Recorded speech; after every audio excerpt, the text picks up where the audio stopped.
Hello. We're all back. Yeah. All of us. Back. Isn't that amazing? Wow. For the first time in 2 weeks. No.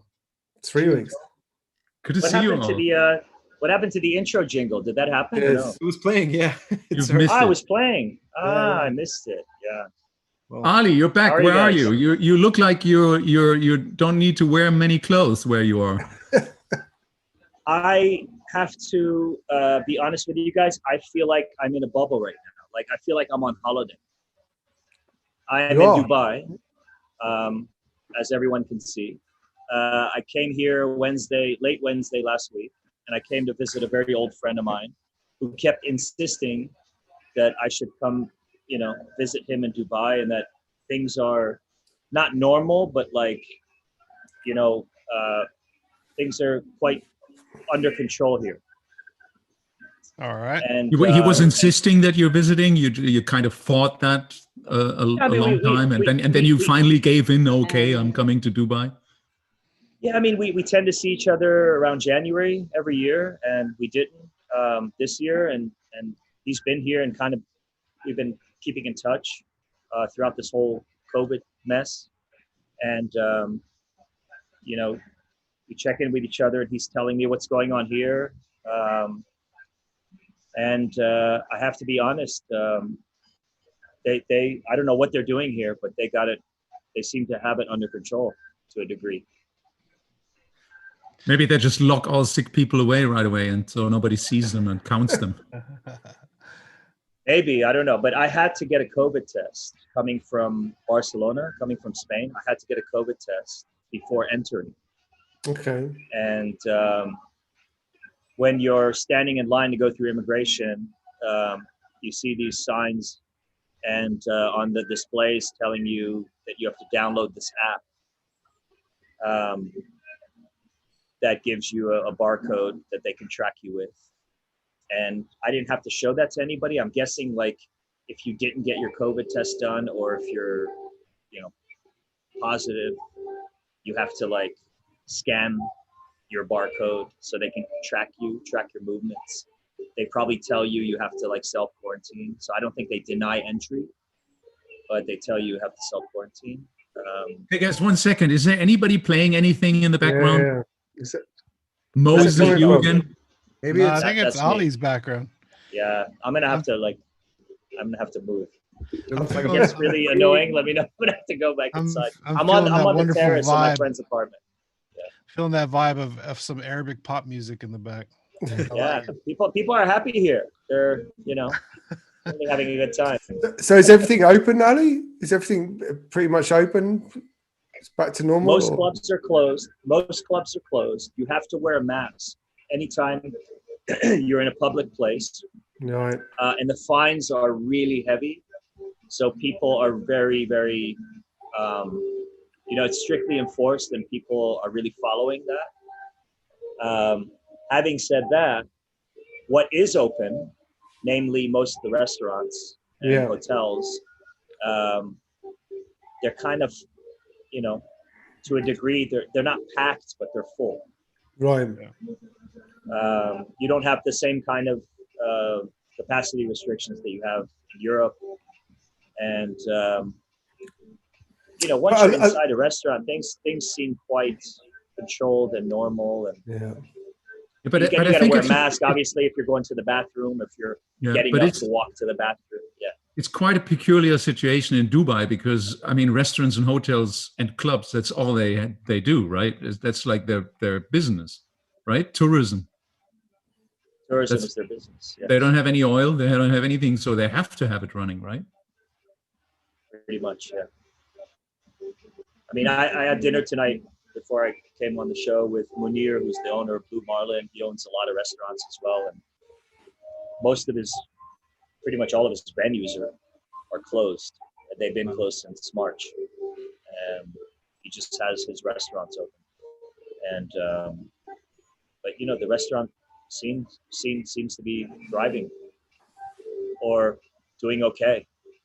Sweet. Awesome. I wouldn't say it's normal, but it's a far cry from, Barcelona, where I came, where all bars and restaurants have been closed. And same just here. before I left, same in Germany too, right? Yeah. Just before I left, there was a curfew that they handed down from 10 p.m. to 6 a.m. Nobody could be out during those hours. Now, and how was Ali? How was it actually flying? You've flown from the States to Barcelona. How was it flying from Barcelona to there? I mean, did you have to wear a mask the whole journey? I mean, yeah, you have to wear a mask. I mean, the whole service aspect on the plane. It was just weird, man. Like all the flight attendants on Emirates were wearing like not just the face mask, but the face cover, like the plastic shield, and they're wearing like a zip up, looks like kind of a hazmat zip up suit over their clothes. Wow. So that's intense. It's not this, obviously it's not the same flying experience that we've all been used to. And then like the actual flight service is literally, they come out with like shortly after takeoff with the tray and they pour you a drink and that's it. Take your mask off, you eat, they pick up the tray, you put your mask back on and watch a movie until you fall asleep. I have no problem wearing a mask. I just don't think I could wear one an entire international flight for 15 hours. That's been the toughest thing. I mean, it was like a 6-hour flight here, but we talked about, my journey from DC to Barcelona on a previous show, and that was the hardest. Like 3 flights, wearing a mask the whole time. That was really That's heavy, man. yeah. Hey, it's good to see Mo and David are back. And by the way, David, happy birthday wishes. You It guys, was David's Happy birthday last week. birthday, yeah, cheers. Thank you. I'm still having my morning tea. I'll crack this beer open in a second. I just gotta wake up a little bit. David, what'd you do for your birthday? Not a whole lot. And more importantly, was Mo with you for your birthday? No, actually, Mo Yeah, kind of flaked on my birthday. I didn't flake. flake I He had a good reason. I had dad duties. I had to take care of some things. Yeah. But you know, I wished him a good happy birthday. Mo, I have a question. How often have you used dad duties as a reason to get out of something that you don't want to get into? Well, it's kind of new to me because I've never really had to do as much dad duties when I was traveling. But now that I'm home and I don't have like anywhere to be in particular, and my wife still has to go somewhere to work, all the responsibility is falling on my shoulders. So I pretty much spend at least 6 days out of the week with my son alone. So it's just me and him all day in the house until my wife gets home from work, which is a completely dramatic change from my old life. So. But like, it must be nice to know that you have that card whenever you want to pull it. Because being a single guy, you can't get out of shit. It's like you're single, you don't have kids. You got nowhere to be. You know, they're like, I can't make it. You'd say to someone that you can't make it. They're like, what? What do you mean you can't make it? Ali, you don't even have anyone you play the card to because you constantly have dad duties. Yeah, it's true. I don't really have to lie. It's just always there. You don't even have anything to do where you should need that apology. To be frankly honest with you, I mean, most of the time I wish that I can go and do something, or I had the time to go do it. So the card isn't even necessarily needed yet. What about Matt and Chris? I'm sure you guys have used that card for sure. For sure. To get out of something, a dinner you don't want to go to, a party. But it's usually it's like most of it's usually the other way around. It's usually you have to say no to so many things, you know, rather than you want to go to, but you can't. Yeah, exactly. So.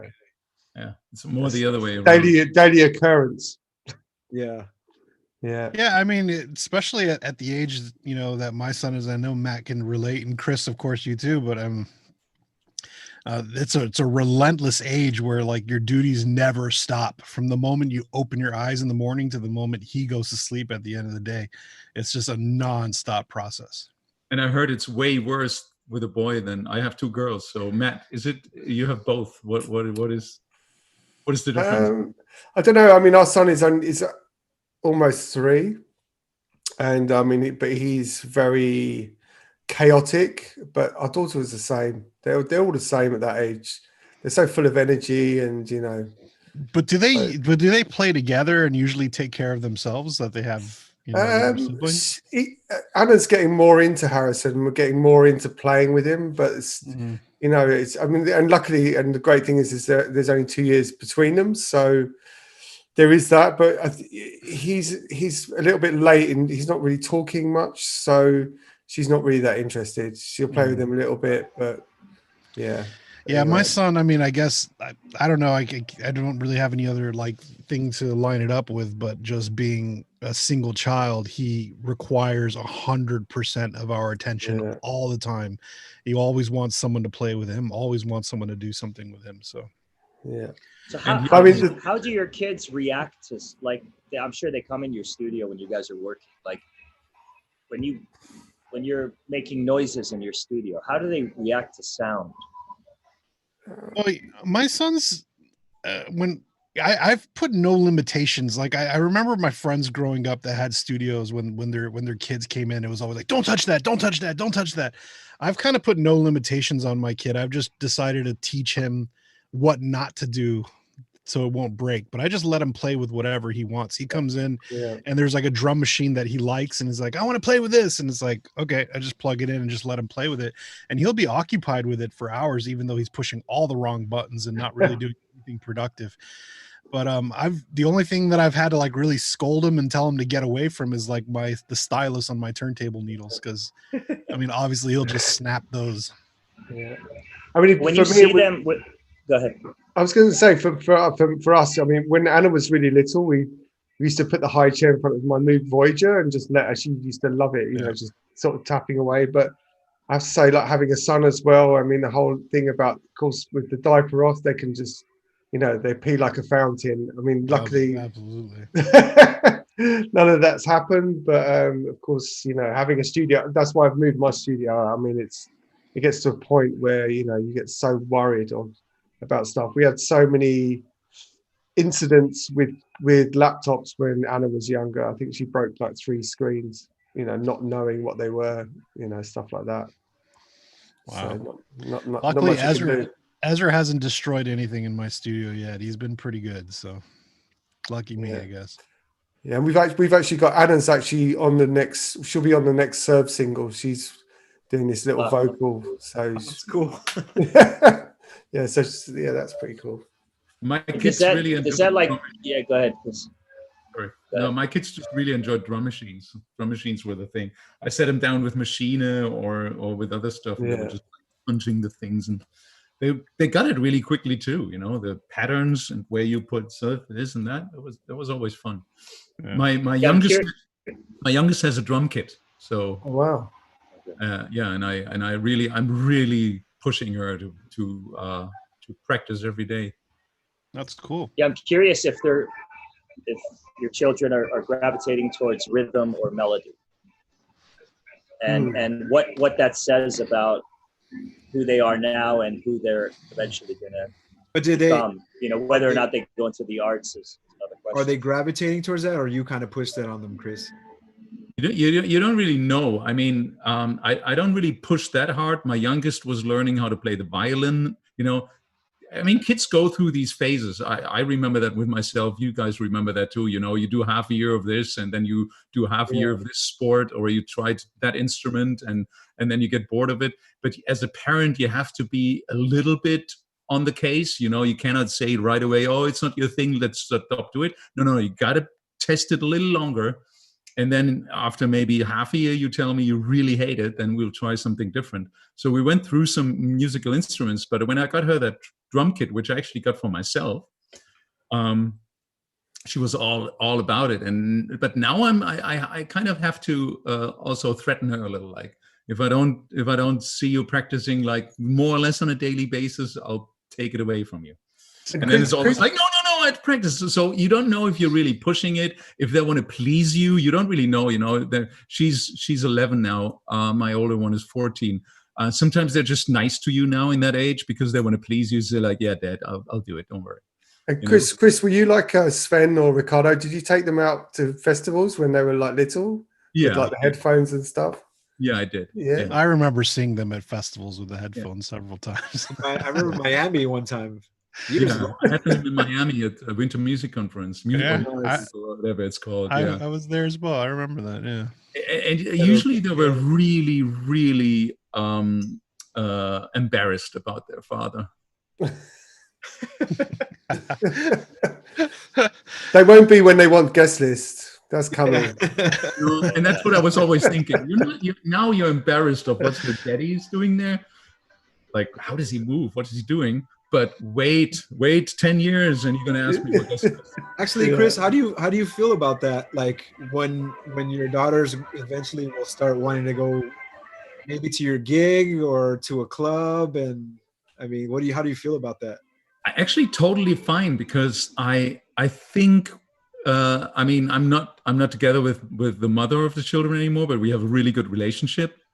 And and I do think we did a really good job in raising them with a sort of a good moral compass, with a good idea about stuff, what's good to do, what's not good to do. I think the little one is a little crazier than the older one, but I totally trust them, so I would feel completely fine because I really trust them, they're going to do the right thing. I mean, they saw me, they know everything about weed, because I basically never made a secret out of it, Since they were little ones, I exactly told them, this is a plant, it's growing somewhere, it's illegal, so don't tell anybody in school about it.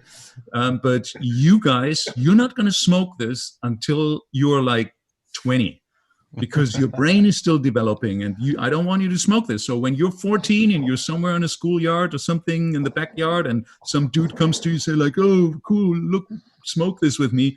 They probably that dude. Like, they probably going to say, what? You were I said I was that dude. That,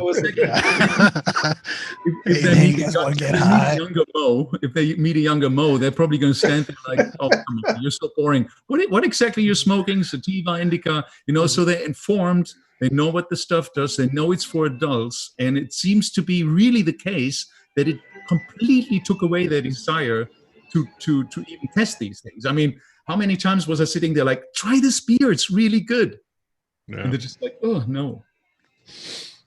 So, well, I think this is a perfect segue to bring in someone who's going to balance this conversation, to get more beer, but also someone who's going to balance this conversation a bit. Someone who doesn't have kids and isn't married, and is a legend in the Italian techno scene. Let's bring in Gaetano Parisio. I'm sure everyone knows who Gaetano is. So we don't have to do too much of a setup here, but we should have a glitter rain when we have the guests. Yeah, we need some sort of a sound effect or something. Sound effect. Yeah. Like Ciao guys. How's it going, man? Ciao Gaetano. Ciao Gaetano. Oh, really? So good to be here. Like I saw you all in good shapes. Master of Gaetano, before we say hi, I'm going to get another. MC means for master beer. What beer do you have? Yeah, I'm drunk already. Like, that looks like a fancy beer. I was really, focused on what we were saying. Like it was like a good school. Like I'm prepared. I'm a bit late, like Ali. I guess. Like no, Ali. If I'm not wrong, you. Yeah, take your time. Yeah. I'm, like more like Rasta time or Napolitan.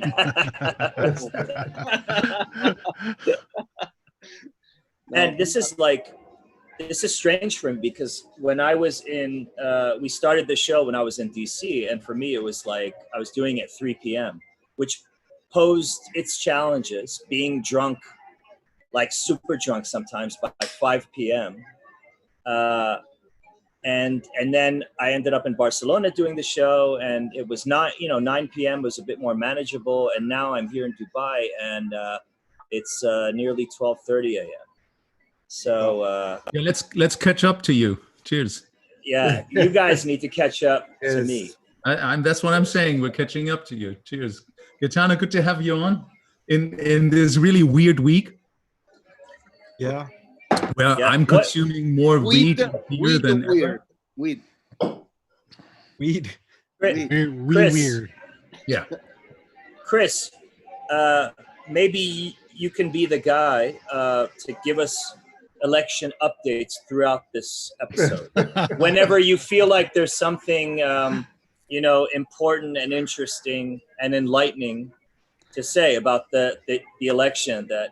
I can give you a quick summary. We don't really need to do this because I think it's great to take a break of this coverage. Point one. Point two, there's nothing going to be sensationally happening within the next 4 or 5 hours anyways.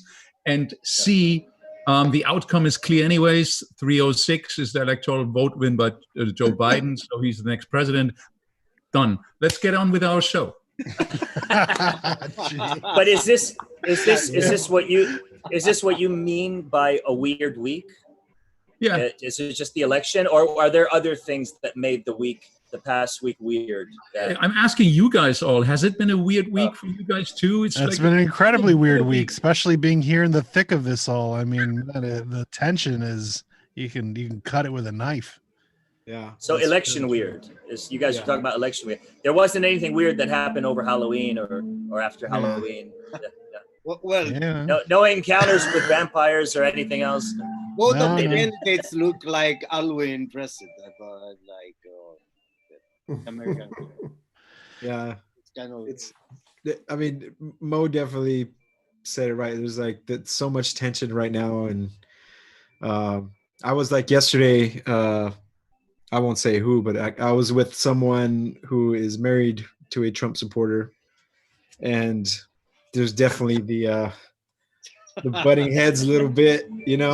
They're super nervous. They believe that the election is already rigged and it's all bullshit, and that's why he's losing. So It's a very tense season finale of America. That's for yeah, sure. exactly. It's like Game of Thrones. It's like the last good season. It just they extended it more for no good reason. It's just like, why does it keep going?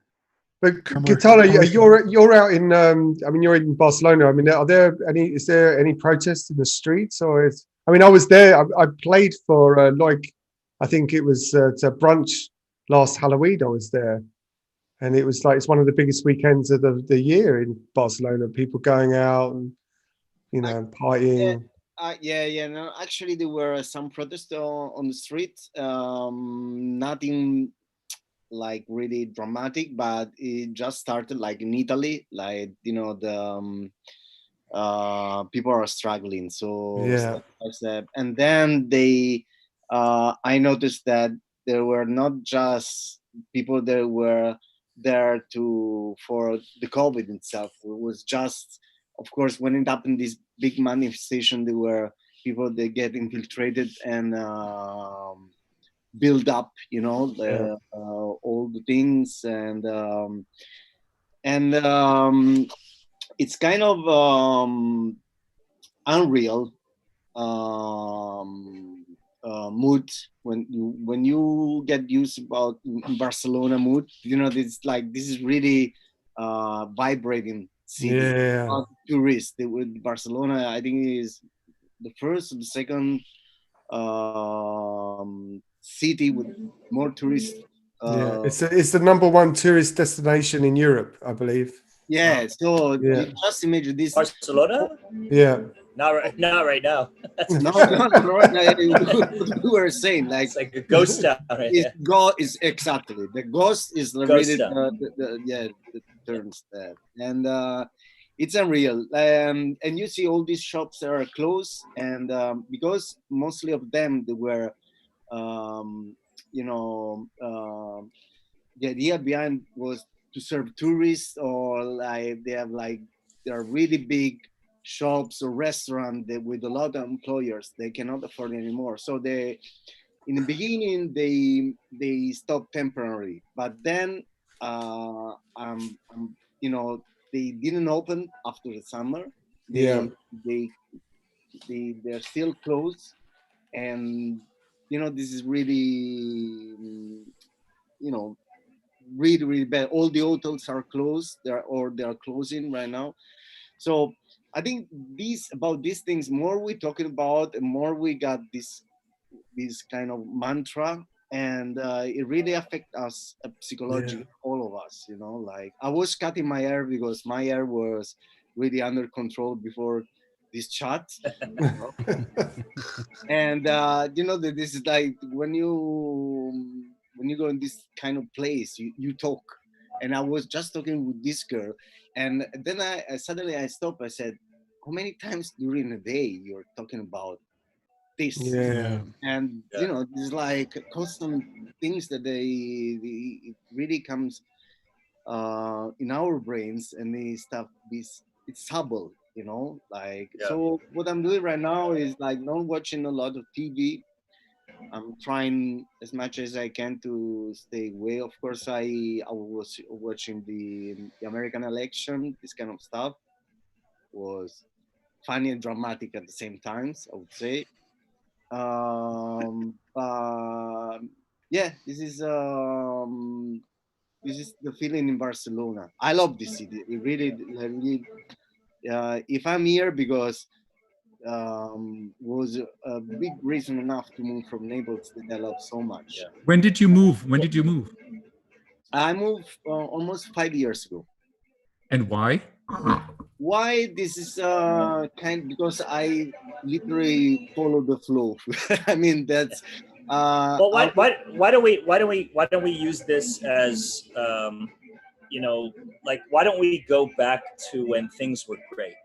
Take us back to the early 90s. Yeah, let's Napoli, which is where you're from. Yeah, for those people who are not that familiar with your legacy, that's exactly right. Take us back to the 90s. You started your first label in 96, I think, Conform. Yeah. And then later on that was Art. in '99. But you Yeah, you were 2000. But you you were along one of with the founding Vito members. Cerrone. Yeah. Okay.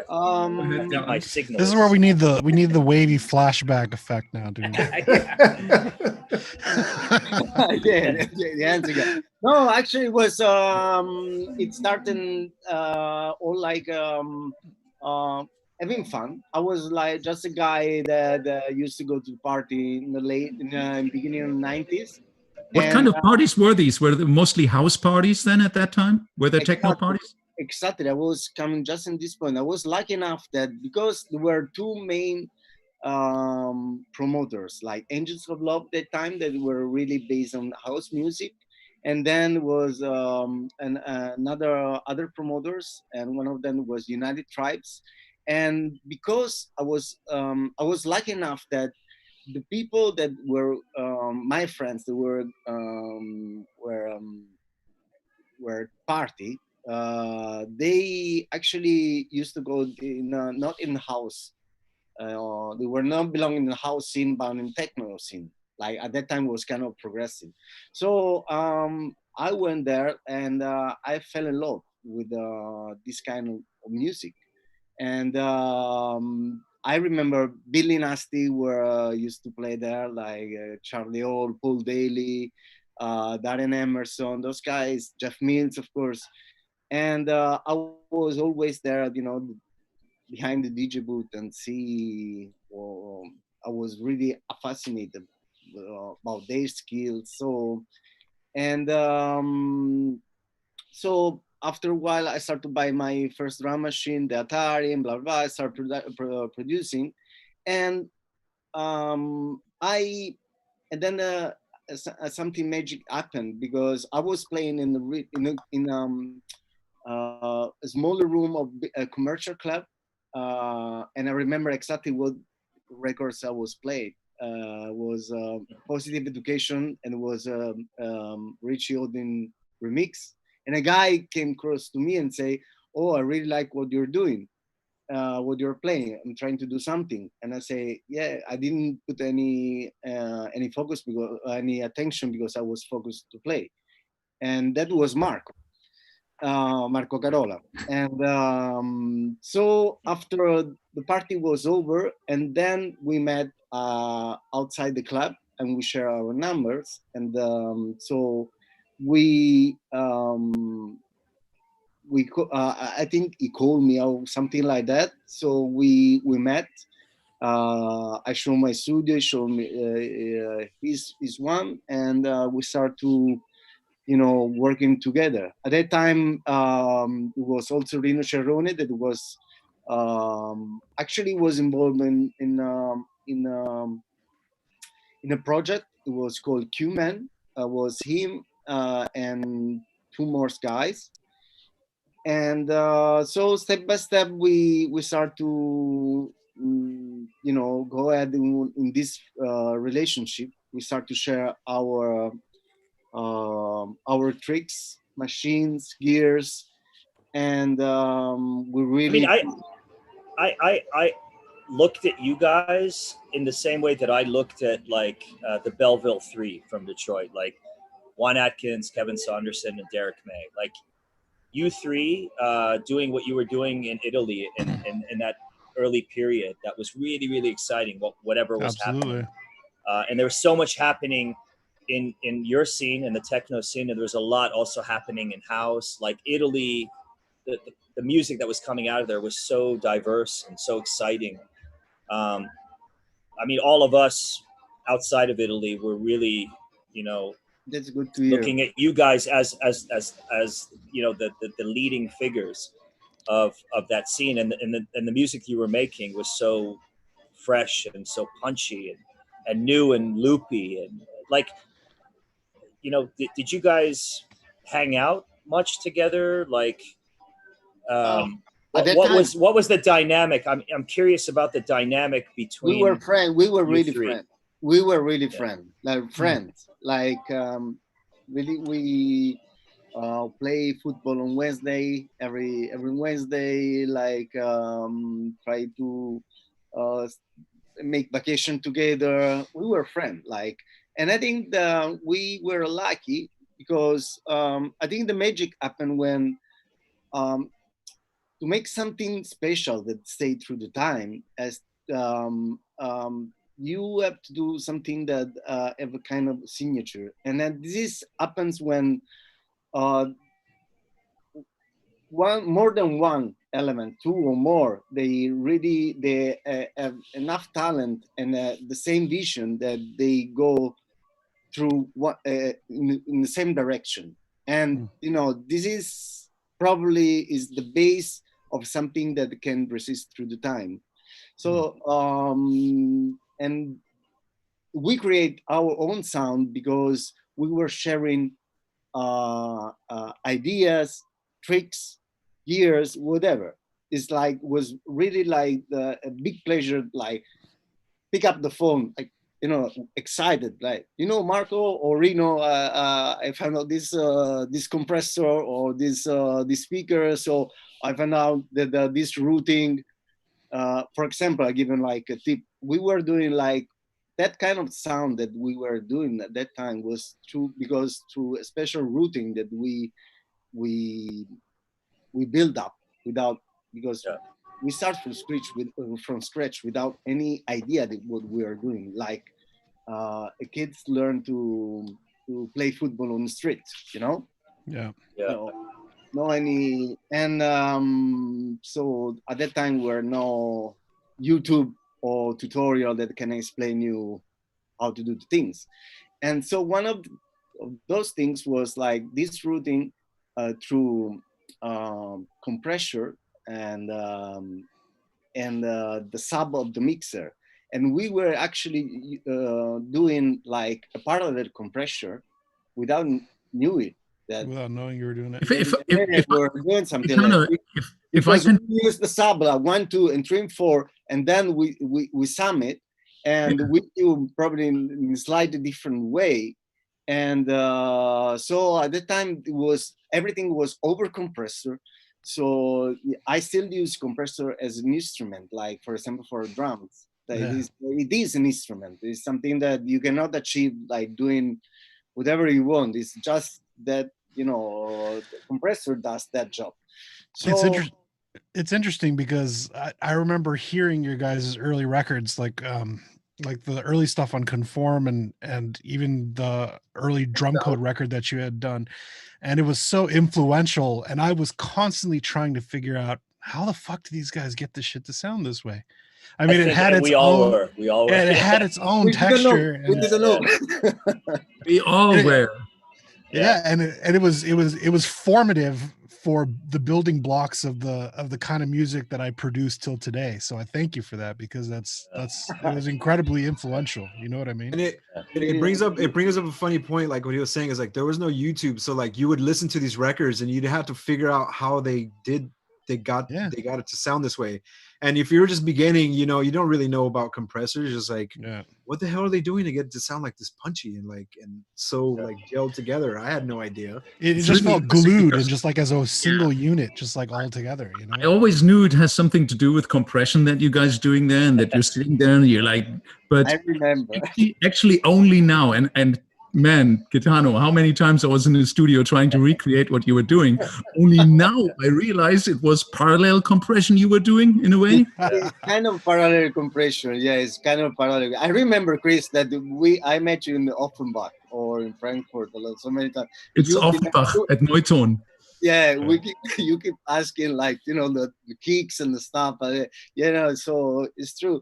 And this was all about the routing that we used to have at that time.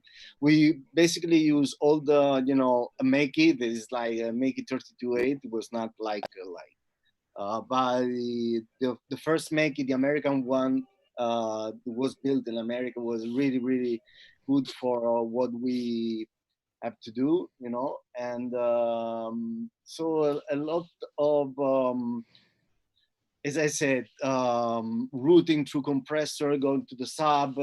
Also for example, the EQ, all the EQ, the out from the effects where go through the mixer. So At that point, you can EQ all the effect, and also the effect were compressed at the same time. So everything was like glue. I know I sampled a lot for the Stigmata records back then. I feel like. But how did you like the music?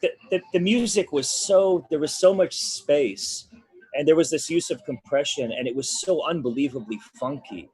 Like, what influenced how funky these records were? Because to me, I mean, they describe you know, like Front 242's music as electronic body music, but really, like, when I listen back to your stuff, I mean, it was electronic body music. Like, you couldn't help but move.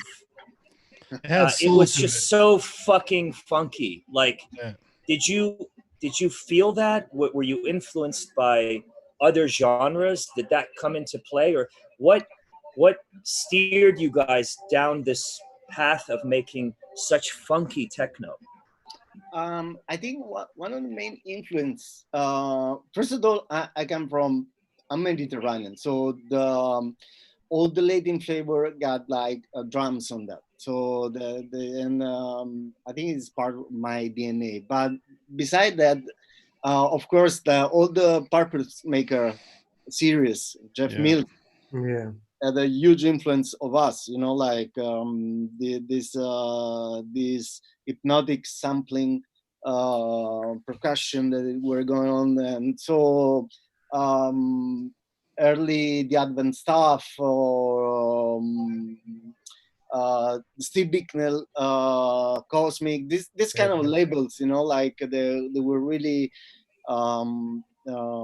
you know, what we usually play. You know better than you are all DJs, so I think the DJs, we are DJs and producer. When you're DJs, you receive so much input, and your subconscious is like fulfilled about this input. So probably the best tracks that I did ever was probably after the weekend on Monday, because I jumped in the studio on my mind, I want to do something. So this is not just the case. And we were playing that kind of stuff at that time. But as I said, the difference was made because we then recreate our own sound. I think the best, you know, the best compliment for a producer or an artist anyway is to be recognizable, I think.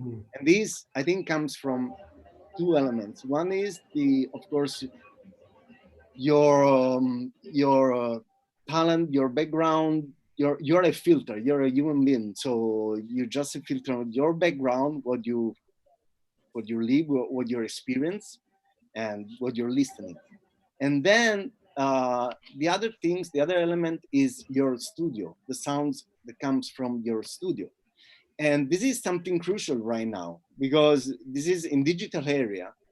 We have this problem. At that time, we were all trying to achieve like a better sound. We were talking about 8-bit sound than 16 bits. And now we are talking about 13 bits. So everything right now is so defined, so pure. And this is what we were dreaming at the time.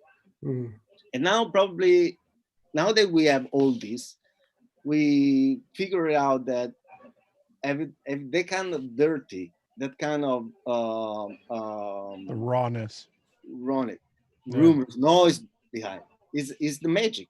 Where the magic happens. So to be recognizable right now, is really, really important. Everything is so defined, precise.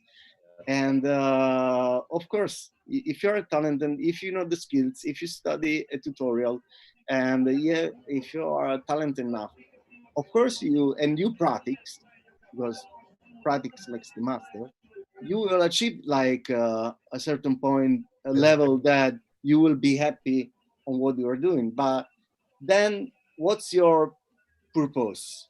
Is to make something that is placeable, or do something that could stay, something that you could be happy in 10 years listening again. And this, I think, to achieve the second option is all about when you jump in studio, you don't have to think that as I said, to please the other. It's something that you have to do something to try to rise the bar, you know, because we are here for a purpose. I perfectly remember when I was scared, when I was young and scared to play in front of a crowd. And then I stopped for a second and I asked myself why the promoter called me to be here. Probably is because because my production. What are my production? This is not they could be everything, but not something that, you know, easy to listen, or so I should do my job. You know, like watching the dance floor, the crowd, by keeping my direction, my you know, the be faithful to the reason that why the promoter called me to be there. Sorry for my English, but this is like Gaetano, when you were, sorry, I just wanted to ask, when you were making these tracks, and of course the music you were making in the 90s is, you know, these tracks are for mixing, right? They're club tracks. But I mean, now we live in a time where we can make music and we can, well, pre-COVID, we could put it on a USB and we could test it. But how are you testing what you made in the 90s? Were you cutting dub plates, or how did you try them out in clubs? Well, in the late 90s, I only the only way was dance pressing, like I played it or something like that. And then when Ableton Live came out with I started to use 1.0. I found out, me and Marco as well, like that actually, because it was kind of revolutionary things that you can sync the loops a certain time. We start to use Ableton as a like Vortex, you know, like something like on the side that we can try our tracks. And then I think it happened in 2003. I don't know when Ableton came out, but that was, you know, the way to test the tracks. You guys seem to you know, amidst all this, the amazing music that was coming out of Italy, Italo house. I mean, there's a lot of really great house, deep house coming out of Italy. You guys were really swimming against the tide. You were forging your own path, right down to, like, you know, the artwork on the record label. It was super minimal. And the music was really crafted for the club or festival. Like, it was for the DJ. It was really loopy. It was really hypnotic. It was perfect music to mix with, you know, as a DJ. It was like tailor made for DJs. Tools for DJs, for sure. It was like I didn't want to use that word tool, but like it often felt like a tool, but it felt like, you know, something. There was more substance, you know, that was there. Like, it wasn't just a tool. And I think you guys also experimented with lock grooves and things like that, because maybe you also felt that the music, even in its loopiness, was somehow creating a sort of hypnotism in the listener. Like, was this intentional? And what was it like to, you know, out of all this stuff that was happening in Italy and how big the scene was, that the house and deep house scene, you guys were kind of going in a completely different direction. And were you met with resistance? What was that like? Were people supportive in the Italian music scene? Or maybe that was a lot of questions. No. The first question. Just wondering, what was the question? No. Okay. No, the first question was that that music was done for that purpose, was a DJ tools. Because I was DJ and I was creating something that I would like to play, you know, when I'm DJ. And that was exactly made for that purpose. And there were no Spotify, no YouTube. So if you buy like a record with 2 tracks on that, the only things, I don't think people we put like that vinyl on and sit on the sofa in the living room and listen something like, you know, like instead of jazz you listen a track like that, you know. It's so that for it was made for that purpose. And we were I still use the we, because that's the correct we were doing something just thinking about that. So without having the dream that this music could resist through all these years. I'm really surprised, you know, like getting back to like few minutes ago that that people still message me how you could achieve that sound at that time. And so going to the second question is what was the second question? No. How were you accepted by the scene in general? Yeah, at that time was this house huge scene, huge house scene, and this and we felt really part away from the rest of Europe. The rest of Europe was Berlin, festival in France, or you know, was really the beginning of this of this scene. And because Naples, if you see Naples geographically, is really part away from Europe, and everything from Naples to Switzerland, France, was Tuscany, where actually the east of Italy, there were like huge clubs, but were all house. So for us we were really feel part away from all the scene, and the only way to get well known outside was to launch our own labels to produce music. Which would bring me to my next question. How important was Offenbach and Frankfurt for you guys? Germany in general. No, for Marco a lot. Loud again. For Marco a lot. Like in the beginning, actually the thing is, I started to work with Prime in London for that matter, yeah.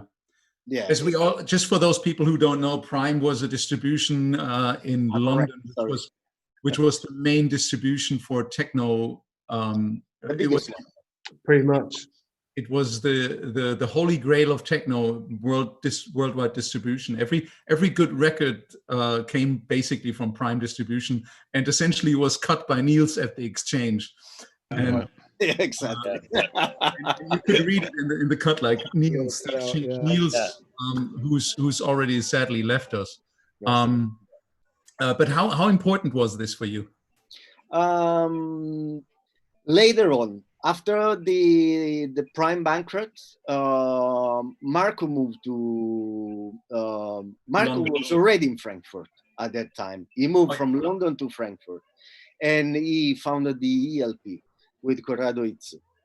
And so at that point, because the situation, a lot of artists decide to join Marco on the ELP.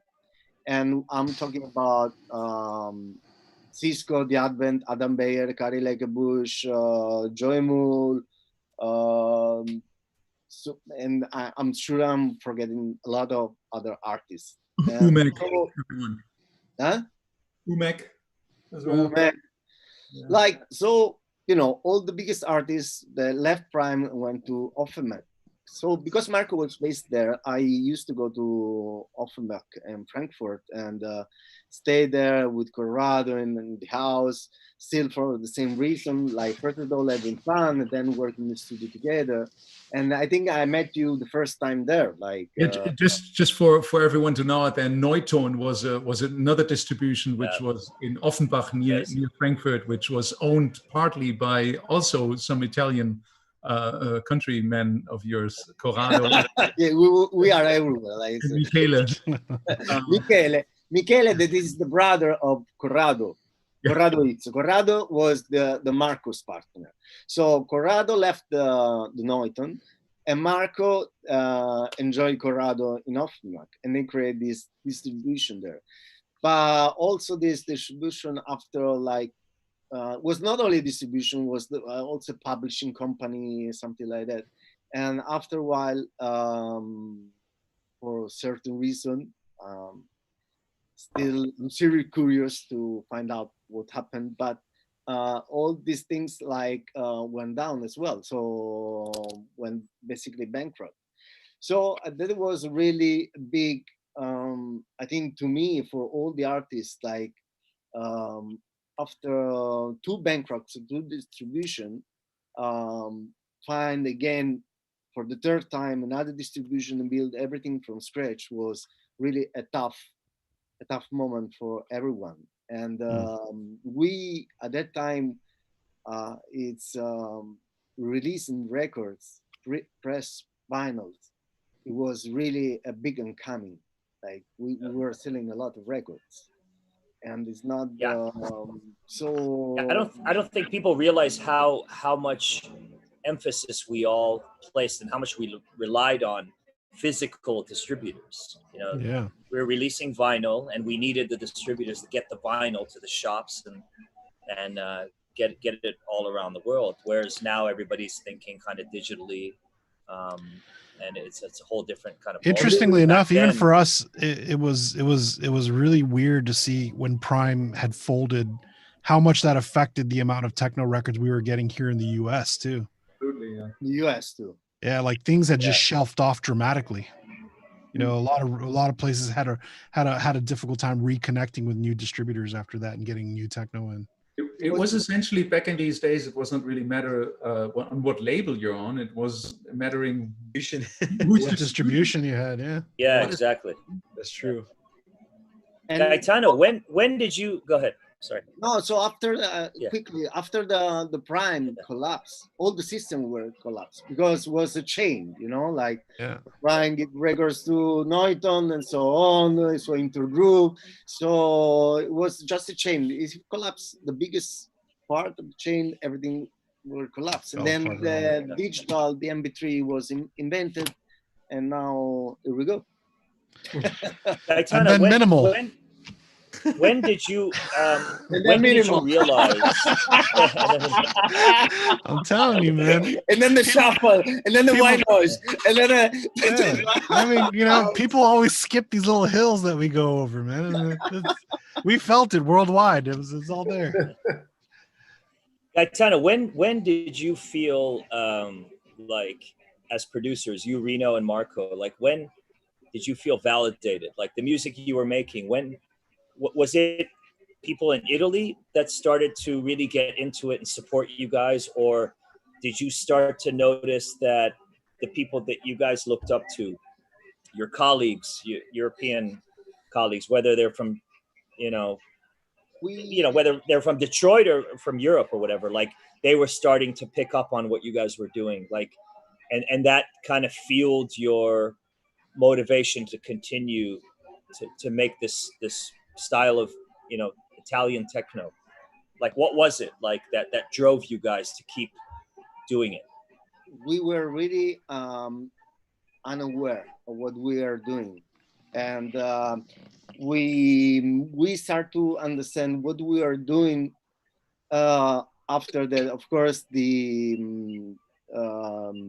first booking agencies start to call us to play and contact us to play outside. So, and when we were going to play in certain place, or used to go to play in certain place, I was shocked of the line that people like with the records to let and sign autographs and stuff like that. I remember the first time that I was in Australia, and it was that this line of people with my records in Australia. I was a kid. I was like 25 years old. Yeah. And, was something to me crazy. And but the thing it's really that impressed me more, and because I left the scene for a long time, is that people still remember those records, and this is like people know the record, the colors of the labels and stuff like that. You know, like I was really shocked more than once that all those records that were done in that period are still alive, especially with people there they are young, like they are 30 years old. It means they went to research, to studies, and that's impressive. So we just find out step by step, going playing through Europe, that we were on the right direction. So because this music, I mean, is the techno music. I mean, in Italy, it wasn't the main thing, was it? In the 90s, I mean, house was the main thing. It's the same in. I was talking to Robert Hood last week, and we were discussing like the UK scene. I mean, techno was very underground. You had clubs like Lost, and like then Open All Hours, and Ministry of Sound, but. Compared with like what was going on in the mainstream, it was still a very, very underground scene compared with what it's become like now. You know, it was completely different. But was there even like maybe like a small scene in Italy that you were playing at? Like, you know, maybe it was like 200 or 300 people, like small rooms, or I mean, you know, but this is really that was all about, like, yeah, what we are talking about, 200 people, 300 people. That's what we were like, in a tribe, you know, a small tribe. yeah. And mostly all these 300 people, like when there were no any party in Naples, used to travel to another place to have a, you know, one night, bring with them the sound system and create another party. Yeah. So really, really small underground things. Yeah, it's interesting because, like, you know, here in LA and in the US in general, we had the same small parties of 150, 200 people who were playing this music and enjoyed it. But maybe us being naive about what was going on overseas, and then obviously a lack of social media and getting a big picture. And at least I can speak for myself and saying, in my mind, I imagine this being like huge in Europe. Like just massive, you know what I mean? And we were so late in the States trying to catch up to this new sound. But you got to remember, Mo, as well, that in places like Italy, and I'm sure Gaetano would tell you, you know, David Morales, you know, all the like Ali, you know, the import. That was the big thing, you know. That was especially absolutely thousands of people. That's why we were like really a small part, and we. But were you into, like, I mean, I'm a big fan of like Mr. Marvin, Don Carlos, and you know, like the cosmic sound as well, Daniele Bordelli. Were you into that stuff growing up? Were you into these DJs in Napoli, or no? Was that more of a Riccione, or where was Riccione? Yeah. We were really in the middle. You know, as I told you, Naples got this Angel of Love. It's incredibly regional, right? Italy, when it comes to music, it's very regional, depending on where you go. I think in the early 90s, it was super regional. Yeah. Man, I went to Naples. I think it was the first Italian city that I ever played in. And Shahram and I played there very early in our career. I think it was 1992. We played for Angels of Love on New Year's Eve. Wow. And that began my love affair with all things Naples. You know, there's a certain feeling of coming home whenever, to this day, when I go back. It's a really magical place. Talking about that, Gaetano, maybe you can give us a little bit of a history background of the party culture in Italy. I always joke around that, you know, because Italy has been one of the biggest countries for me and the most beloved countries for me to play in. I think I really played my first gig in Italy, I think in 2002 only, you know, and then when it started to really blow up in a techno scene. And I always keep joking that Italians know how to party since the Roman Empire. because that's what you guys did, right? And then there was all the Italian sound. Like, how was it in Italy growing up in the 60s, 70s, 80s? You know, what was the music scene like? Was there any, besides, let's say, the Italo sound, which was partly electronic, was there other electronic influences that you had? More experimental or anything like this? Or was it more always on pop culture and more focused on, let's just have a good time and a party? No, the Italo disco was a huge part of our background. It's still part of our background. You know, Giorgio Moroder, all these artists were Robotnik. Huh? Yeah. Robotnik. Robotnik, Yeah. like, you know, this guy really made histories. But Gaetano, did you cover your microphone? You're sounding much lower right now than before. Maybe you have to get closer. Hello. Maybe it's me. Maybe it's I mean, me. the Italian sound was the blueprint for like house music, really, because all the Chicago guys were. I mean, they were absorbing and copying this sound, you know. To be honest, I jumped really literally from the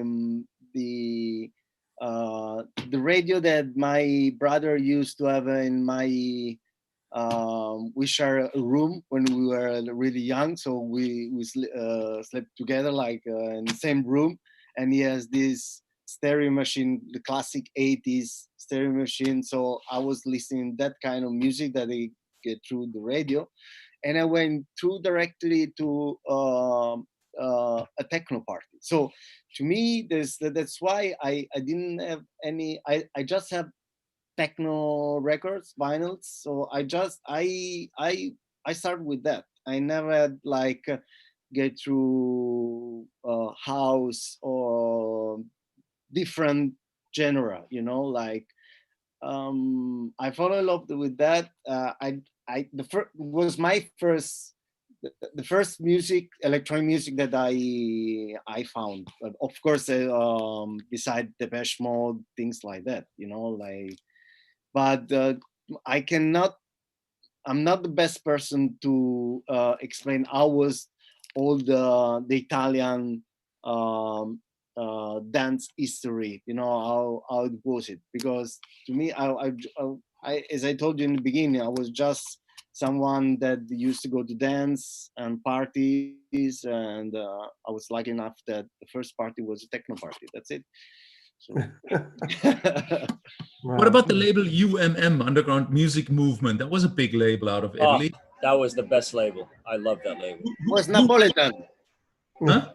It was from Naples. Really? Yes. Yeah, it was from Naples. Yeah, it was fucking best label, UMM.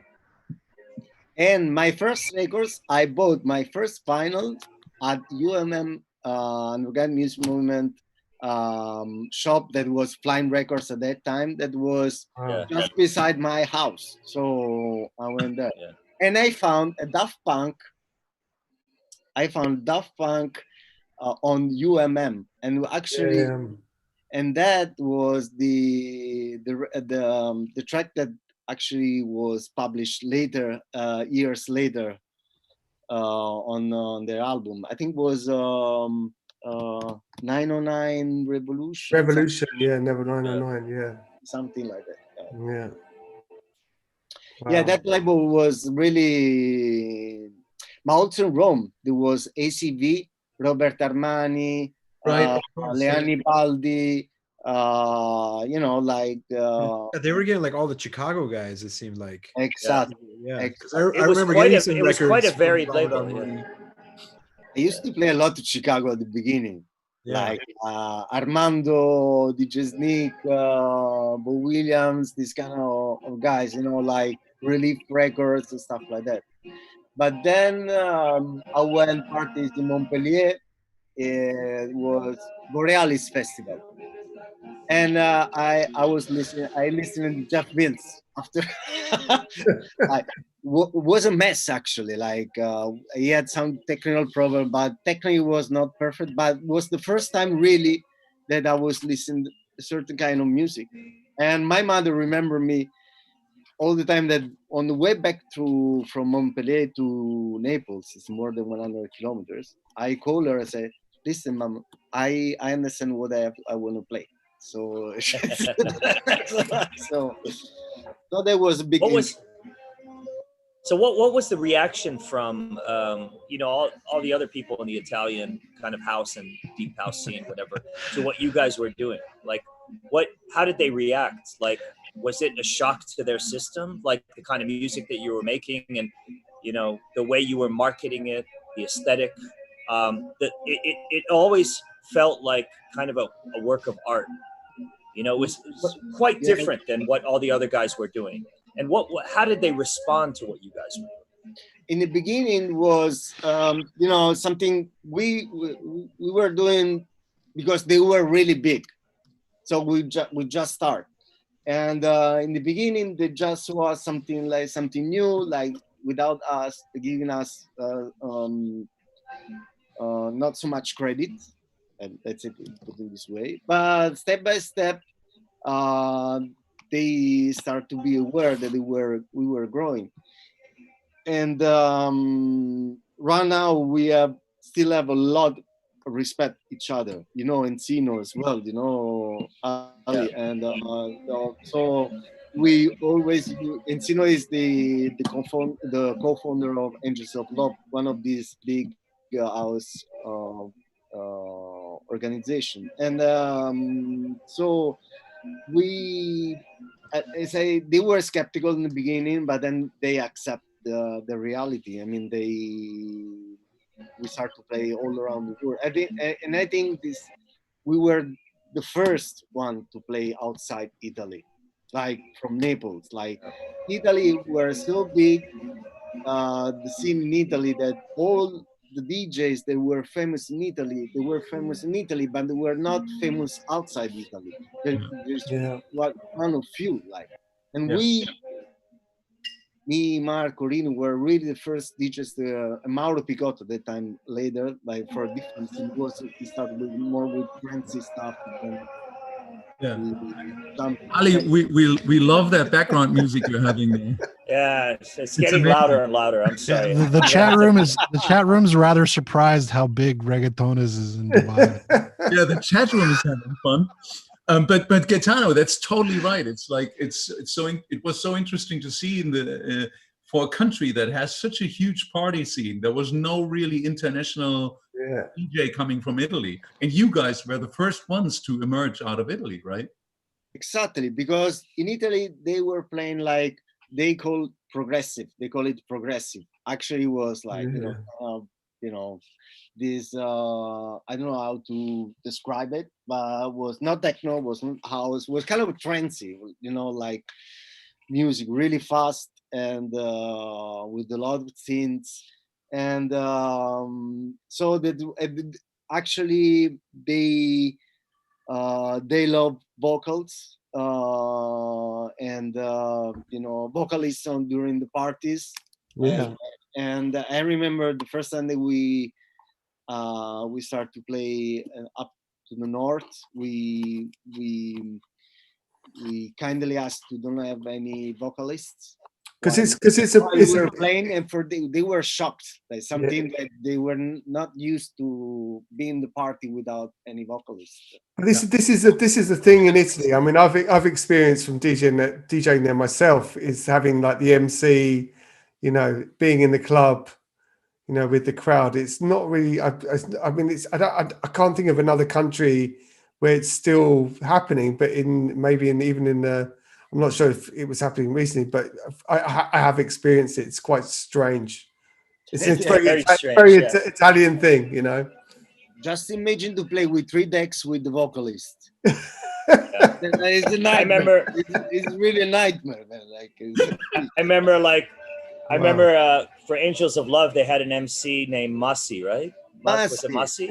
Yeah, of course, Massi. Yeah. And he was constantly going on. And the first time he came on, I was horrified.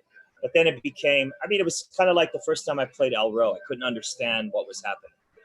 Like, but what was the MC doing? With the circus atmosphere. Like I was just trying to like change everything. And then I kind of realized what it was, and I accepted it, and then I started to have fun, and then I understood it. It was the same kind of process with the Italian MCs that felt like they were necessary, and the promoters really made sure that they were there, and they were like constantly coming on to get the crowd, you know, It was like excited. they were like hype MCs. Yeah. To get the crowd going. Oh, okay. I just say in English, logoroic. When someone talk a lot, they can got this compulsive, things that he has to talk. Yeah. Like verbal diarrhea. Exactly. That's why we do this show. That was what vocalist means to me. Like. By the way. Yeah. That seemed to be like if you ever watch like old rave videos in the early 90s, that seemed to be a thing, and it just for some reason it died off. Yeah. I mean, I can understand it with the famous Richie Hawtin video with Speedy J, and he's like on the microphone and he's like speaking at the crowd and everything. Like, but he wouldn't do that now. Like, no way. No. I mean, it works. I think with drum and bass, and where the mixing isn't the main thing, and you're playing the record. You're playing one record, and then you rewind, and you play another, you play it again, and that kind of atmosphere. It works to have a compere who's literally there to engage with the crowd. But when you're playing 3 decks, like Gaetano said, you need to have weird. No, but then something is like constant, continuously there, like without break. As Ali was saying, like it's way too much. Like break, Yeah. Gaetano, the music you guys were playing also was quite devoid of vocals. Like it was quite stripped down. Very little in the vocal department that was happening. Did just you little consciously 1 second vocal steps? Close to the yeah.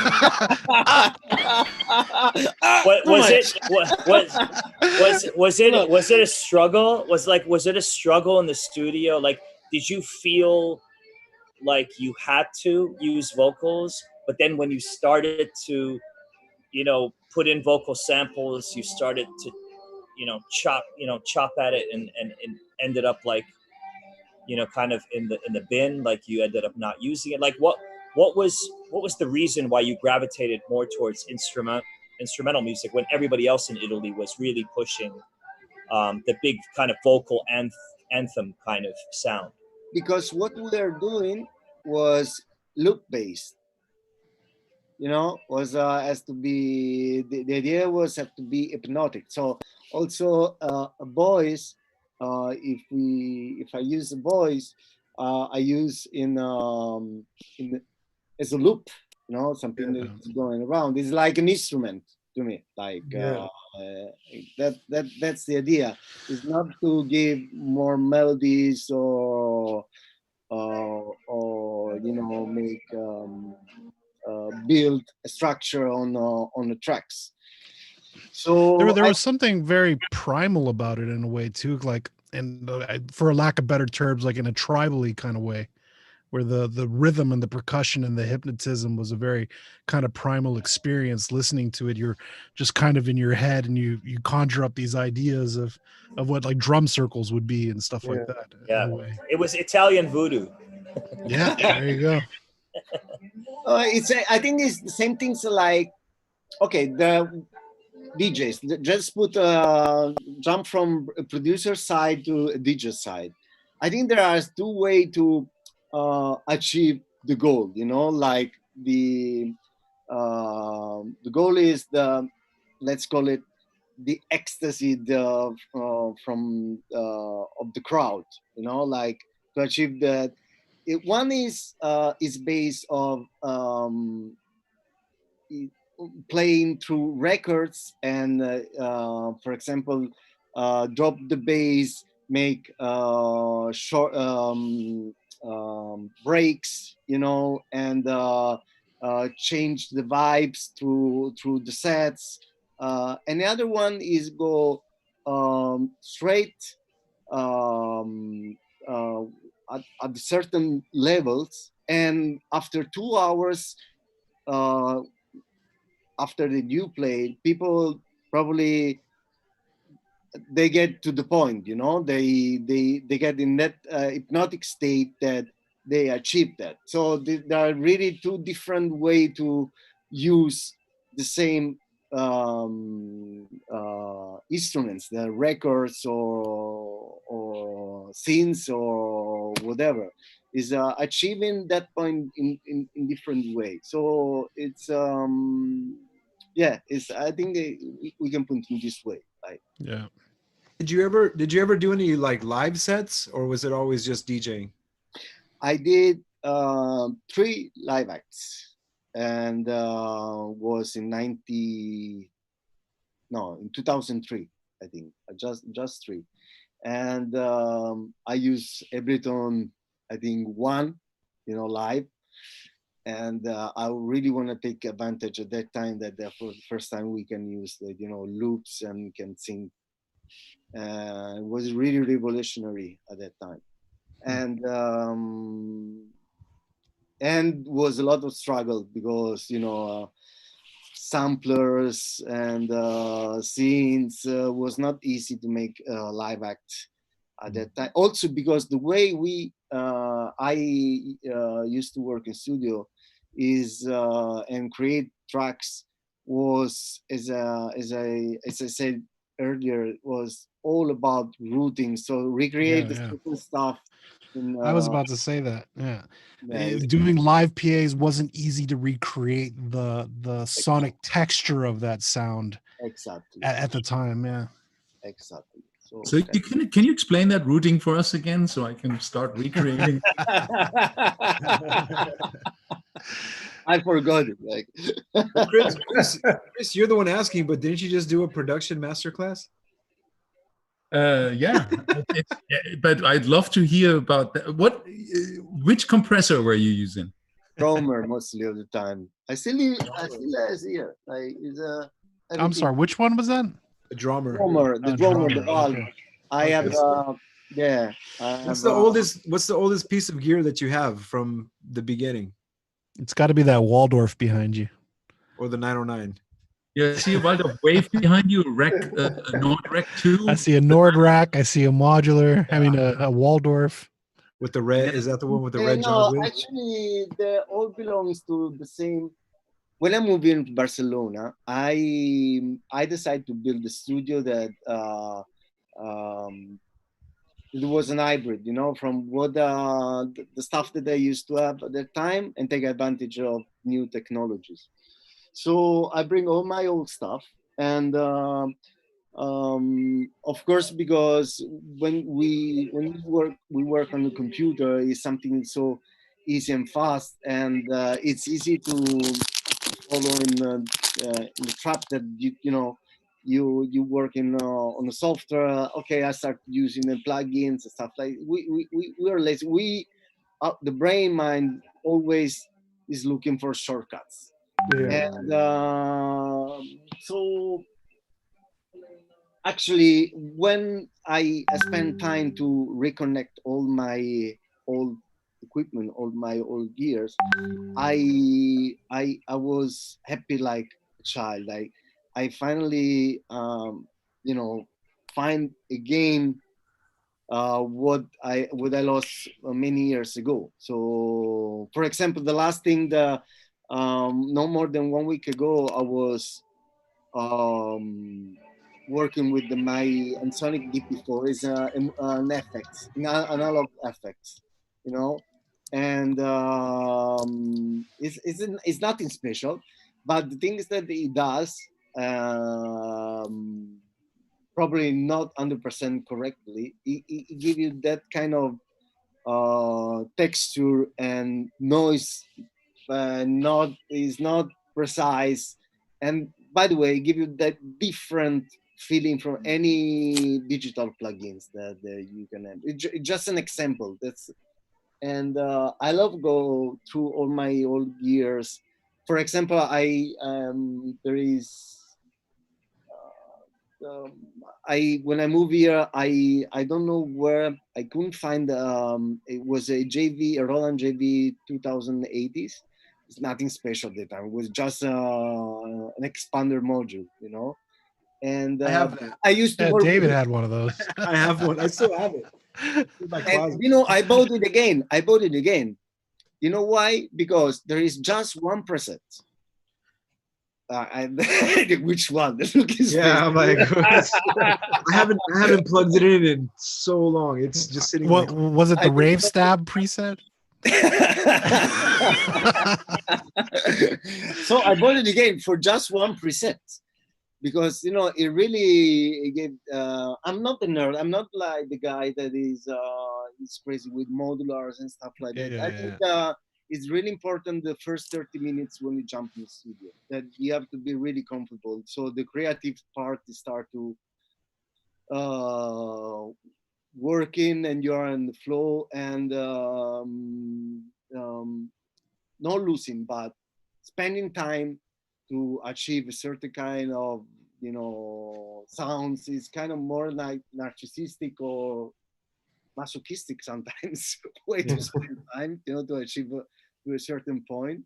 So I'm really practical this way. So I need to get immediately in a certain state when I'm producing, and that's why your studio setup is really important. So as soon as you jump in and you connect your machines and you have a certain kind of setup and routing, you immediately have this kind of feedback, this kind of sounds is coming out. Whatever, so it's really important. So right now, what I was trying to do is like to recreate in this hybrid scenario here what the way I used to work at the time in my old studio with a physical mixer that actually, by the way, I'm missing. So yeah, you still like the old workflow that you used to have, but also adding the digital element to it. Like Gaetano, I often, like when I'm blown away by a piece of music, and I'm with somebody who also appreciates music in the same way that I do, we sometimes say to each other, like, what the fuck were they on when they made this? What the fuck were they smoking when they made this? Like, like, did you guys drink when you were working on this music? Did you? Yeah, please make a list of your narcotics for us. Yeah, like I'm just wondering, like, I'm just wondering, because, you know, I mean, there's a lot of music that was made like in the 60s and 70s under the influence of something. You guys at that early stage of the evolution of this music, like, did substances play a role in sparking all that creativity, or did you leave all that stuff out of the studio? Or was it pizza? So we Was it pizza? For me, it was pizza. We need a list of the compressors and the substances, please. Yeah. A compressed pizza. No, actually, it's my routine was waking up early in the morning, because the morning is the best hours to me to play. When my brain is really fresh, and the first thing is like we're drinking a coffee and smoking a joint, listening what I did the day before, and it was really the first thing that I used to do in the morning. And so from that moment, I was keeping smoking. But of course, Marco didn't use any drugs at that time. I used it. Rino was another great, you know, party in this Rino Cerrone. Yeah. And but nothing special. We use, you know, used to take drugs. Sorry, Mama, she's listening. When we used to go, we used to go to parties, and but not in studio, not in studio, just smoking weed.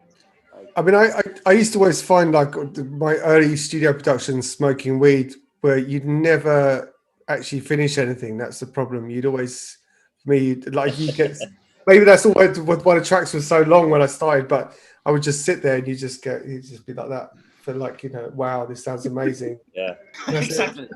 I think this is why Ricardo's tracks are so long. Yeah. No, but you guys like tracks. in Naples. You guys have, I mean, for me, like being a massive coffee fan, you haven't lived until you've had an espresso in Naples. So was that the fuel? Was it just regular trips? No, I think the real fuel is having fun.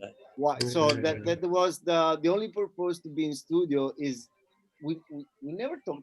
I never thought that what I was doing as to be producer release. Like I was doing things for my own, and I'm so selfish that I was there just to having fun and doing something for myself.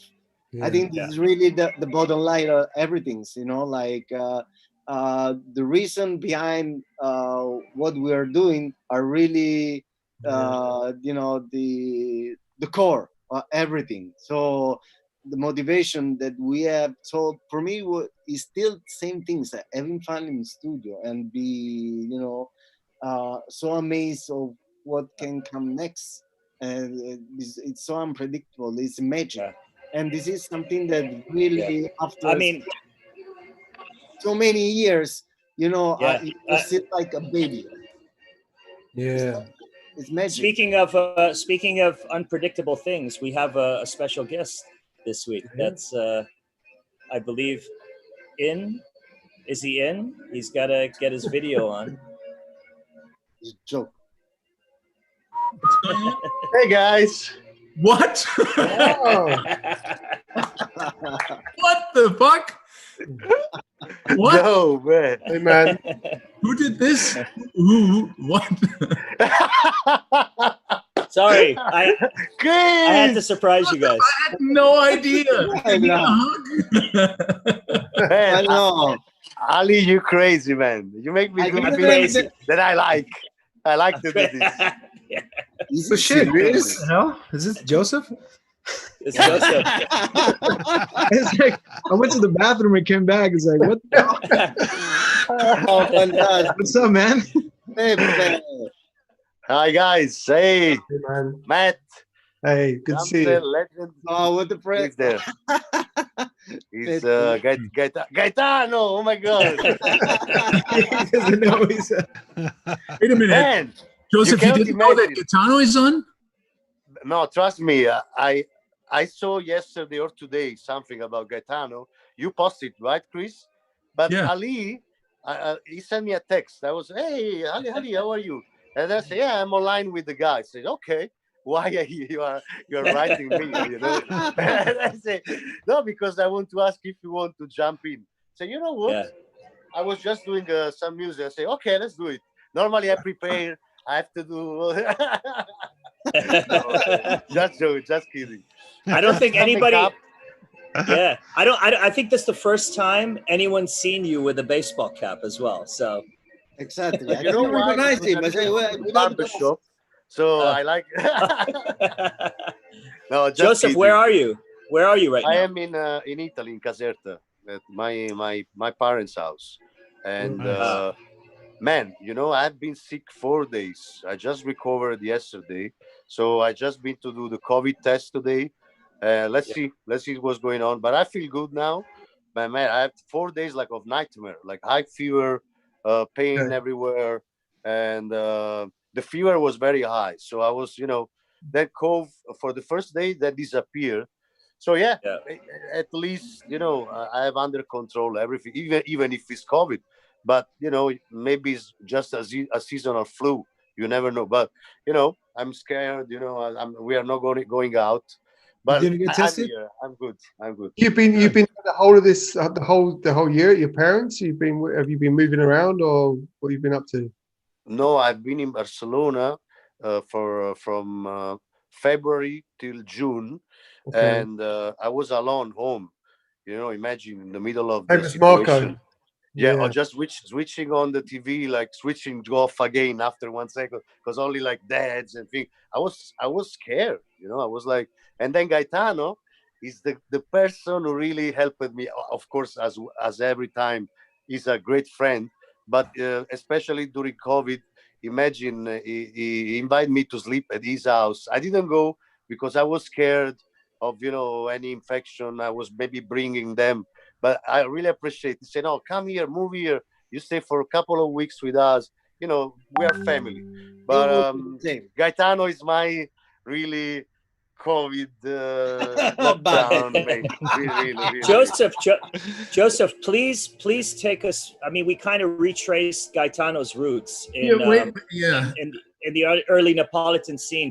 Like, when did you Oh. meet Gaetano? But- And you are really like, I mean, you have forged your own path, coming out of that like you were heavily influenced, I'm sure, by, and I know by these guys. And what did that period of time mean to you as you were starting out, like doing your thing? It means where I am and what I do and why I do, because nowadays I really opened my style ways, of course, because also I come from house music before techno, but then I've been at Old River Park in 2003 for first time, and there I changed my life. Old River Park was a venue where Chris knows as well very well, and there I met Chris as well for first time. I have a picture, if I find it, me with sunglasses like a groupie with the, and it's a picture, it's a print picture. I'm gonna show you later.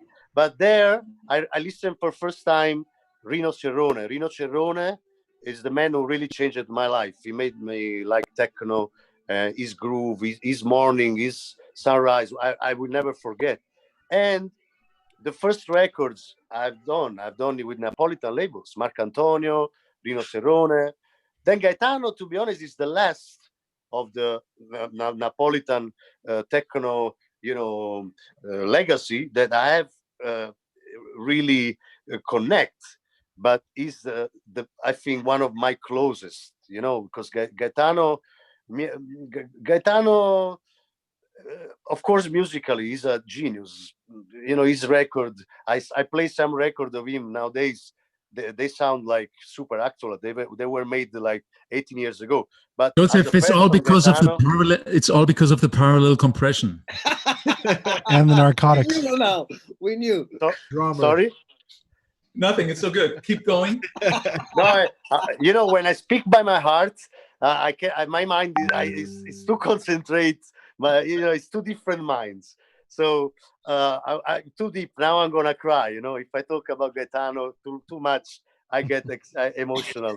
But but honestly, I'm very lucky, but really lucky that I think the last of that era, because I arrived in the 2003. Then that era start to finish. I mean, finish because everyone separate. Rino left, Gaetano left, Marco Carola left years ago more. That there was this new era coming, and to be honest, no of them really accepted the new era, because before there was the kind of things going in the studio of Rino one day, then Marcantonio one day, then being together in the studio, sharing tracks every day. Then started with the new generation of what we do, and that sadly start to be lost, but never lost, because at the end, whenever we see us, it's like the first day. But I will never forget that device that Rino Cerrone and Marcantonio gave me at the beginning. Never. They are the reason why I love music more than ever, and why I go with my direction, even if sometimes I just try to do something that maybe excite me, but doesn't excite my followers since that techno era. But I'm still techno, of course. But inside of me is always pure. It's always genuine. It's nothing about ego, about money, or about management. I did some mistakes, like everyone, but never the real mistake. I tried, but then I said, no, this is my way. So I have to thank them. This is the only, and I'm glad Gaetano is in Barcelona, and we are keeping that alive, And Rino Serrone, when I saw him last 2 months ago, he came in Naples. Rino's here in Dubai, apparently. Yeah, I was saying that. He lives in Dubai. I think he's in, yeah. He's Gaetano, what was it that, Gaetano, what was it that you saw in Joseph? Joseph was part of the fabric of this next generation of techno pioneers coming out of the Neapolitan scene. What was it about him that interested you enough to keep in touch and to kind of try to steer him down the right path, mentor him? First of all, I want to mention also Danilo Vigorito, Davide Squillace. Right. Danilo, Davide Squillace. They were really part of our, of that scene. And sorry, Gaetano, to interrupt. I didn't mention everyone. I just mentioned the people who I've been close. I'm here now. I don't know 1 hour. I didn't mention it yet. So okay, there's so many. There's so many. Yeah. To get it on the record, because Gaetano, it was so funny. I wanted to ask you, since you are like I would consider you as the first generation of techno artists of Italy, in a way, in that sense. And I wanted to ask you about Joseph early on. It's funny that he's on now, because I consider you, Joseph, as a second generation of the techno artists, right? So, so let's get the record straight. Who's the first generation of Italian techno artists that you would consider? No, actually, Napolitan techno. It was me, Marco, Rino, Danilo Vigorito, Davide Squillace, and Marcantonio. That were mostly the guys that they become well known outside Naples through their production, and they were part of the crew. But getting back to Ali question, what I saw in Joseph, we really come from two different generations, but I saw like true love for music. But really like a passion that is difficult to find in other person. It's so emotional, and it really. Look, I'm almost crying. It's true. That's why, even if we were not so close musically, but we start to immediately recognize each other immediately. We got the same passion, and what I see in him is exactly the same passion that I used to have, and I still have, because it's something that go behind any logic. Is really it leads for that, and you cannot pretend to be. If you arrive at a certain point, there is always. As I said before, like a motivation, a reason strong enough to let you achieve that point. And Joseph, at this, I just saw in him this like a huge and a pure love to the music, and is so. Joseph, how old are you? You are still so young. I'm 33. So you see, when I met him, it was like probably, I don't know, 7 years ago, something like that. 24, 23. He were traveling all around the world, like already with the huge success, and for this young kid, for this so young, having this stress, and it's not the only one, but when you are really at that point, it's really stressful. And I saw him that the only and so I saw different phases on his career, and he was struggling. But the bottom line on everything was this huge passion that he got. He crying for real when he's here listening music, or where he just listen music. So it's really I'm still really impressed about this. I can say for sure that is really it's true. Means a lot, my friend. Thank you so much. Really, Joseph. with all my heart. Joseph, were you as when you listened to their productions, were you also as obsessed with how they created their sound as all of us were? And when was it that Gaetano or Rino or Marco let you in on their little secret of how they use compression? Like, well, just being in the studio with them, because they are not so much open like me. I'm very open guy. I love to connect with people and share situation and emotion. But on the music and my things I do and the music I have, the promos, the demos, I'm very, very secret. You know why? Because I need to find a connection that make me feel alive with somebody. It doesn't have to be something that has to be a routine. Okay, let's go in the studio. Oh, let's do this. Has to be is something is like zen, for me. When these things happen for a reason from both parts. So when Rino invited me to his studio, I was shaking, man. I was 17. I was like this. He was my idol. Rino was my biggest idol after house music, of course, like Louis Vega, Danny Tenaya, this. But in techno, Rino is even now.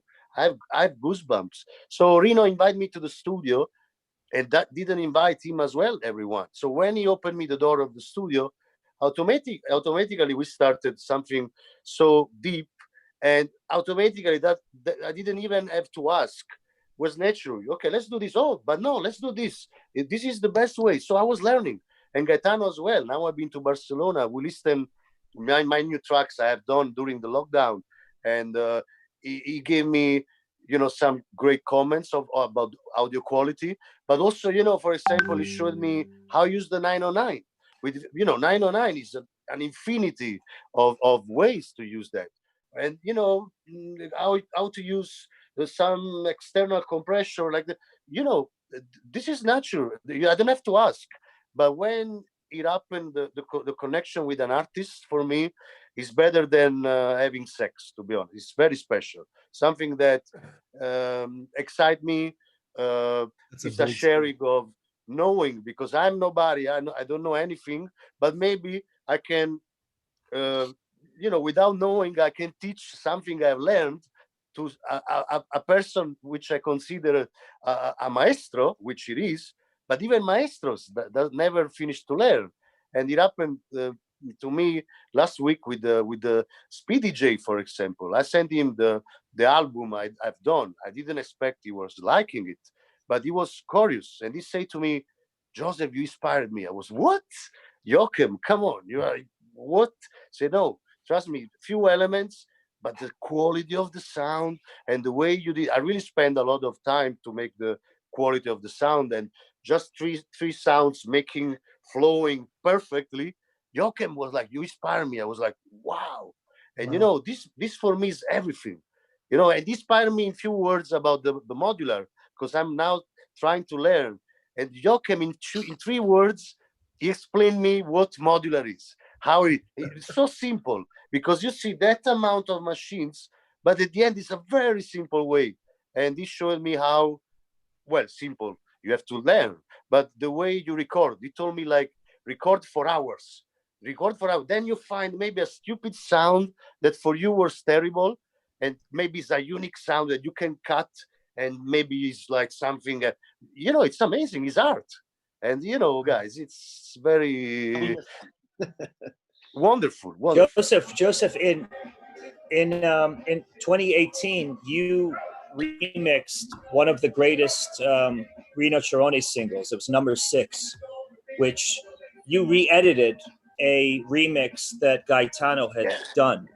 What did that mean to you? Because to me it felt so Ali. Like I was so happy for you because it felt like your circle was kind of complete. Here we were in 2018, and this is emotional it for goes me. back to, it goes back to the beginning, and you did such an amazing job with that. Like, how did that feel to work on that? And what were the emotions in the studio when you It's very emotional for me what you say right now. Trust me, serious.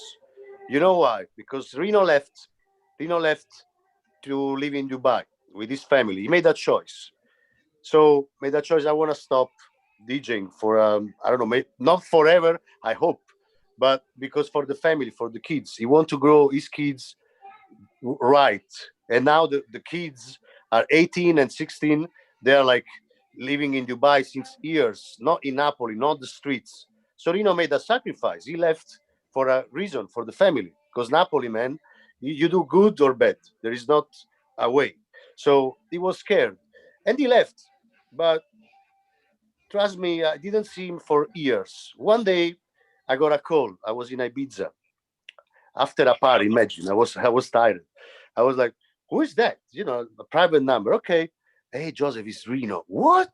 I didn't see him for like 3 years. He didn't. He changed number, everything. Yeah, Reno. I just wanted to say I miss you, but you know I'm always here. I always follow you. I'm proud of you. I was like, what, Reno? What are you telling me? And then the idea came. Okay, I need to do something, but not for Reno. Something for me. I want to do some edits. I've been in the studio with the original DAT files because he recorded all the DAT tapes and he sent to me years ago. So I have all his catalog. And in the studio, I did on the wave. I started to make these edits. They came out three incredible stuffs. So I call his ex manager, and after a month we got a reply because I don't have his number. I didn't have his number. Now he sent to me, but he say, Joseph, I'm very proud to do this. Let's do this. Okay, and then I made the artwork is his face, you know, with this styled face. But trust me, it really, really, really means a lot. Ali, I'm very happy you got this because 15 years ago when I met Reno, to touch one of his tracks, that would be like, you know, something, no price. And it's still like that.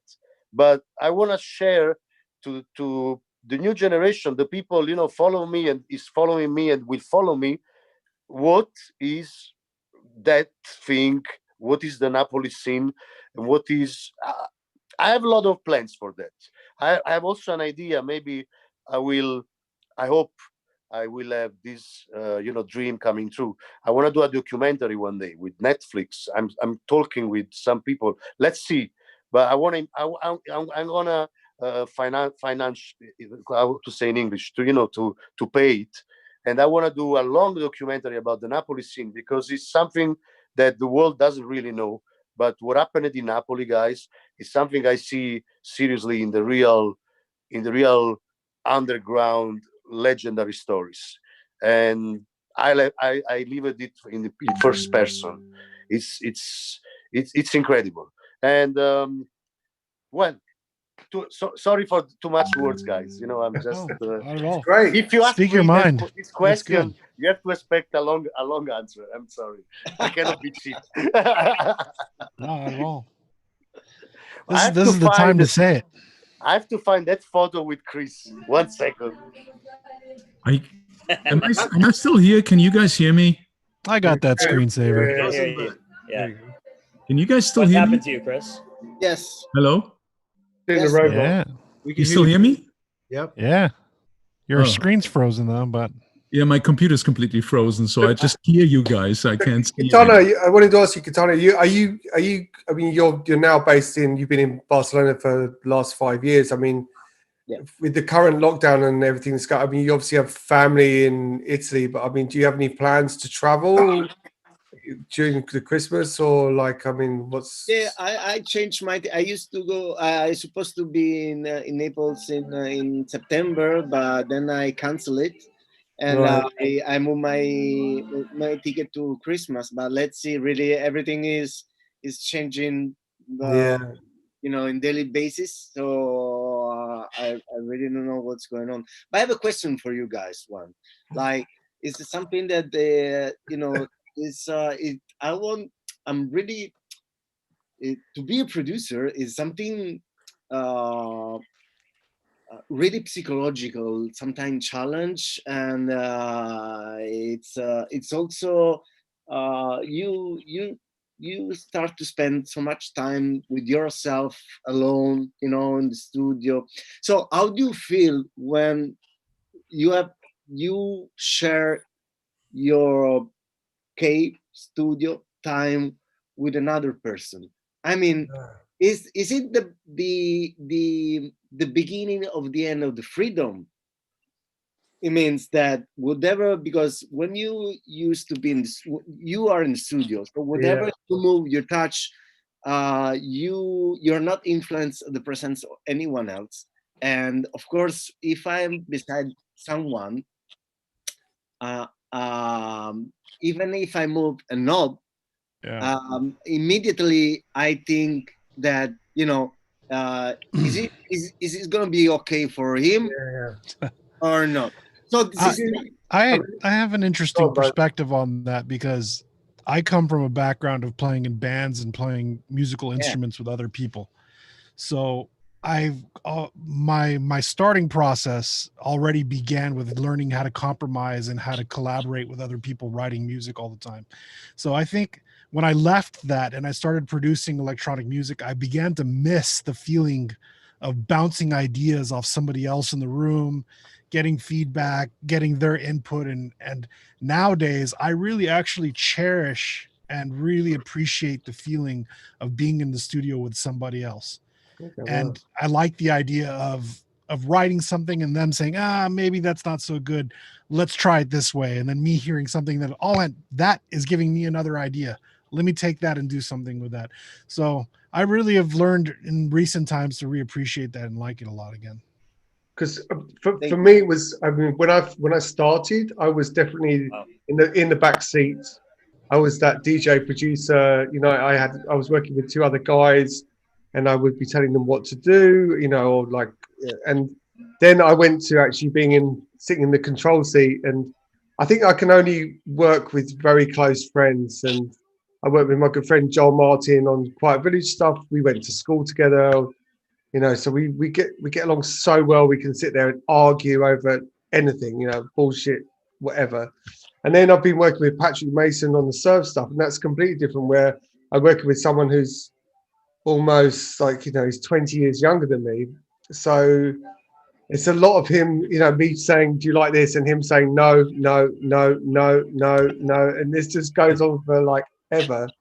But I don't know. I mean, I think the purest form of music is when you're sitting there on your own, and That's true. You have the time. And again, it's that art versus commerce thing of, can you do it and then sustain yourself and make money to be able to support your craft? And that's what we hope, isn't it? That you don't have to compromise, where you have to do something that's, writing commercials or blah, blah, blah. You can, I was a graphic artist. It's the same. If you do commercial art or if you do fine art, it's the same as if you make music maybe for adverts or you make music for yourself. So I don't know. That's my take on it. You said something earlier, Gaetano, about when you were in the studio and that you were making music very selfishly just for yourself to enjoy yourself. He's back. And honestly, I think that goes alongside with what Mad said, being like one of the most purest forms of expression, artistic expression, writing music for yourself that expresses what you're doing without having to meet somebody's expectations or making sure that it plays a role into furthering your career financially or popularity or anything like that. And I think these days artists get lost in that world. Joseph, that's crazy. Joseph, I think I know this picture. Wow, I know it. Another one. Now we got another special guest. Guys, we have another guest. This was around 10 a.m. at Old River Park, 2004, 5. And look, I was not even allowed to go to the stage. I was like, hey, Chris, one picture, please. And he came. And I was not well known in the techno scene there. And I was not even, you know, yeah. Was Oh my before God, I was that's so releasing records. heartwarming, Joseph. I was a clubber. here. How old? DJ, but in home. Incredible. How old were you at Or that time? even my first record. Here you go. And No, please And, go and ahead. then he came down from the stage. Oh man, let's take it better. And then I said, yeah. And I did a selfie with the film camera. So not like this. We didn't know what was going out. So I was like, okay. In the that's morning, incredible. yeah. But- And Ali, for example, is the first big artist who answered me with my first demos. Like I was like terrible stuff, but he was answering me. I will never forget, guys. You know, today there is so many special people in my life. And now we have Davide Squillace on the show. And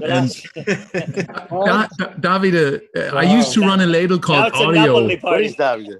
I used to run a label called Davide! Audio, and I was really like on Davide's case to produce a record for me, and he did, and it was Audio, I believe 17. It must have been 1999, I think. Oh, 14. Ali, Yeah. Ali, you should to invite some other Napoli. Good to see you all. Marc Who Antonio. else you got in the holster there? No, I promised Davide's the last. I mean, I wanted to get Let's do- Davide on. I thought If we were you going to have agree- Biden next. If you agree, guys, we can organize Gaetano, do you know about all this? Napoli No, talk. he didn't know. No, absolutely no. I must tell everybody who's watching that I didn't tell any of the other guys on DJs and Beers that this is going to happen. But I love surprises, so here we go. So I just have to acknowledge Davide for a second, because I think it all ties into what Gaetano and Marco and Reno created, like this incredible scene, and how they passed the baton on to guys like, Davide and Joseph. Davide has a record out on my label today, which everybody should go out and, I believe it's out. Yeah, today. Yeah, everybody should go out and buy. But Gaetano, Joseph, Davide, and I all moved to Barcelona, and somehow we gravitated towards one another. Somehow we became good friends, and somehow Barcelona became that creative hub for us. I just wanted to get everybody on to kind of acknowledge that. And thank you. And Davide, how do you fit into this story? Like, for me, you were like making some of the most incredible fast techno I'd ever heard. It was coming from a different place. Joseph was doing his thing. Gaetano obviously did his thing, and then you kind of forged your own path within techno. And over the years, you evolved musically. The tempos got slower. Things became a bit houseier. And early on in the show, we were talking about, the early scene in Naples, and how there was this, there were these two divergent kind of paths. One was what these guys were doing with techno and how influential they were. And then the whole deep house thing. And you kind of went back to the beginning, but you created a new kind of signature sound. How did that come about? Like, no, the thing is that where is Davide? I don't see Davide. You have to hit the gallery view. But the gallery view, Gaetano, upper right-hand corner. But is your microphone on? Mine? Yeah. You have to speak up. Guys, I have so many flashbacks here right now. It's insane. Chris, I love your face. You are so happy. I cannot. I can't believe what's going on. That's why I'm smiling. I'm watching you. I'm watching it. I smile. Man. So basically, I think when I started Gaetano, Marco, they were doing kind of. I see him. I was trying to get on board with that sound, but I tried. I pushed myself to do that sound, but I don't think I mean, it was as good as the other guys. So slowly I was trying to get my own thing, and I liked slower with more funky bass and so on. And I look up to them. I was like, wow, this stuff is really good. So slowly I got into my sound, which I think I fit more and I enjoy more doing basically. Because when I was trying to do the super techno stuff, the stuff was okay, not as good as them. I was listening to Gaetano and I was like, motherfucker, how does he do that? It was only parallel compression. That's the only thing. That's it. We find out. It's over. It's all over. David, I don't know if you agree about Reno tracks. I heard some old Reno tracks. They're house. I mean, if you play them slow, they are like dub. Was one of the. He never been that hard. I mean, Reno never like seriously. Gaetano was harder. For sure, but it's always I think Reno later got harder, but in those early days, you're absolutely right. I was playing the records slower, and they sound very actual. Yeah. They sound like from these days. It's crazy, man. There are some tracks, you play. Of course, you have to play -8, on the -8 on pitch control, but they are very, very actual. It's incredible how he was forward. There's some tracks from '99. Oh my God. It's like, wow, seriously. Gaetano too. The composition of the sounds of Reno were kind of more houses in terms of sounds and melody. But I think Reno was one of the most minimal of us.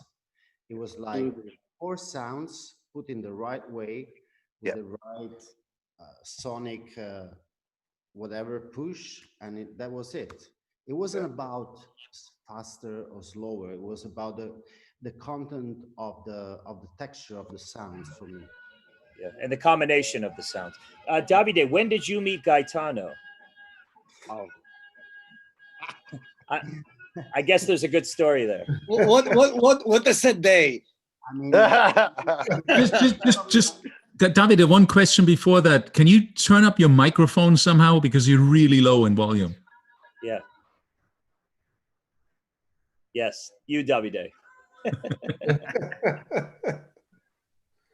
Go to your preferences. Yeah. Hey. Yeah. Well, Ali, this happened when you call your friends 2 minutes before the live streaming. Okay. I have a pressing question since he was just turning up his mic. But where's the best pizza in Naples? Michele. Yeah, I agree with you. But if you speak with the Napolitan people, everyone has different tastes. I mean, there are very great pizzeria. I mean, there are like 5 that they are like incredible. But it's like football. If you like a player instead of another in a team, it's the same with the pizza. If I say Michele, but there is some people that say others. I don't want to make promo. But I was actually. I think Joseph, I messaged you. I'm reading this book, and I messaged you a few weeks ago. As far as like whether you've eaten at 1 or 2 pizzerias in Napoli, and I think you said you had. They weren't Da Michele. Most of us have eaten at Da Michele, but these were quite, new and acclaimed and quite innovative as far as. Sorry for interrupt, but in the last 3-4 years, in the pizza awards, because there are serious pizza awards in Italy, it's like become in television and things. It's a big award, and it has been won by Caserta Pizzeria, because in Caserta is coming this new wave of pizza. It's called David, what did you start here? That's what I wanted to ask, because I know there's going to be. Hey, keep it going. It's like in New York. When you ask someone in New York, where's the best pizza? It's always no. Keep going, guys. Caserta is about 20 minutes from Napoli. It's like Detroit and Chicago, something like that. It's different. It's like they call pizza gourmet. It's like all bio ingredients. It's very amazing. And it has been won this year by a Caserta guy, it's called Francesco Martucci, which is for the second year, I think the nominated. No, he won the award. It's different. It's more different styles, different ingredients. But the real pizza, of course, is the margherita. You know, if you want to taste the pizza, sorry, margherita. let's be honest. So Davide, what's Let's be honest. But The average pizza place in Napoli does an amazing pizza. Okay, so all the pizzeria is like 6 plus above. But obviously, us from Napoli, we get really, oh, mine is better, yours is better. But you know, Joseph and Gaetano, if people from abroad they come to Napoli, we go to a normal pizzeria and it's already really good. amazing. Yeah. yeah, Thank But God, standard is really high. always. Yeah. That's what I'm saying. That's what I wanted to know from the real people from But Napoli. Like, where's the legit? What's the legit? Because to me, like he said, I've had like maybe the average pizza in Napoli, and I was like, oh my god, this is incredible. But maybe to you guys, it's like, it's okay. No, Ali, about Ali. pizza, there is a big passion because the guys they learn you know how to make a pizza, and maybe there are some genius. It happened that make revolutions in pizza. Then they go out of Napoli or out of Italy. They make big business. So it's like a way of hope because you know here there is no job, there is no way to make other restaurants. There's too much. But in the world, if you find an amazing pizzeria in New York, you have to be sure it's a Napolitan guy which learned here with passion and heart, and then exported our. It's a culture, you know, and even the young guys, even if they have to really work hard for years, like they don't get money, you know, they've been paid for little money, but then they see in the future. If you open a pizzeria in Germany, you know, good pizzeria, you know, to find a good pizzeria, and the German people likes food, you know, that's why they come even in Italy always And beer. to have holidays. So if you open a good pizzeria somewhere where people likes to eat, man, it's a great future, you know. And I have one more question, a very important one for you, food. Napoli guys. It's a food question. Of course. What do you think about pineapple on pizza? Come on. Should we end the show now? Was a pleasure. See you next year. Adios. This is in Hawaii, David, man. I had to. David, you got to stick to the basics, man. Like the whole pineapple thing. I wanted to see the reaction. That's Okay, guys. Next Since time I go Davide, to Hawaii, I'm gonna let you know. Since Davide managed to pick us his mic, maybe you can tell us the story now how you all met. With Gaetano. Yeah. The mic is great now. Probably with Gaetano, we met on the after party. No, Davide. I know you before all the others. I know you were 15 years old. We met through Giancarlo, I think, the first Of time. course. I mean, we're from the same neighborhood. He was 15 years old. Like, it's still like, looks like, but you know, he still acts 15 years old. He's always the youngest. Like, you know, when you have a really long relationship with a friend, and he also only. But you never had sex with him? Yeah. And he's just like 2 years old, or 1 year, or 6 months younger than you. He will Are we allowed to say anything here? No. Anything you want. It's okay. No, I mean, in general. It's all God. There's no censorship here. It's in the past. It's not made for kids. I don't know. I don't want tomorrow to go like, hey, Davide, what the fuck? The talk of,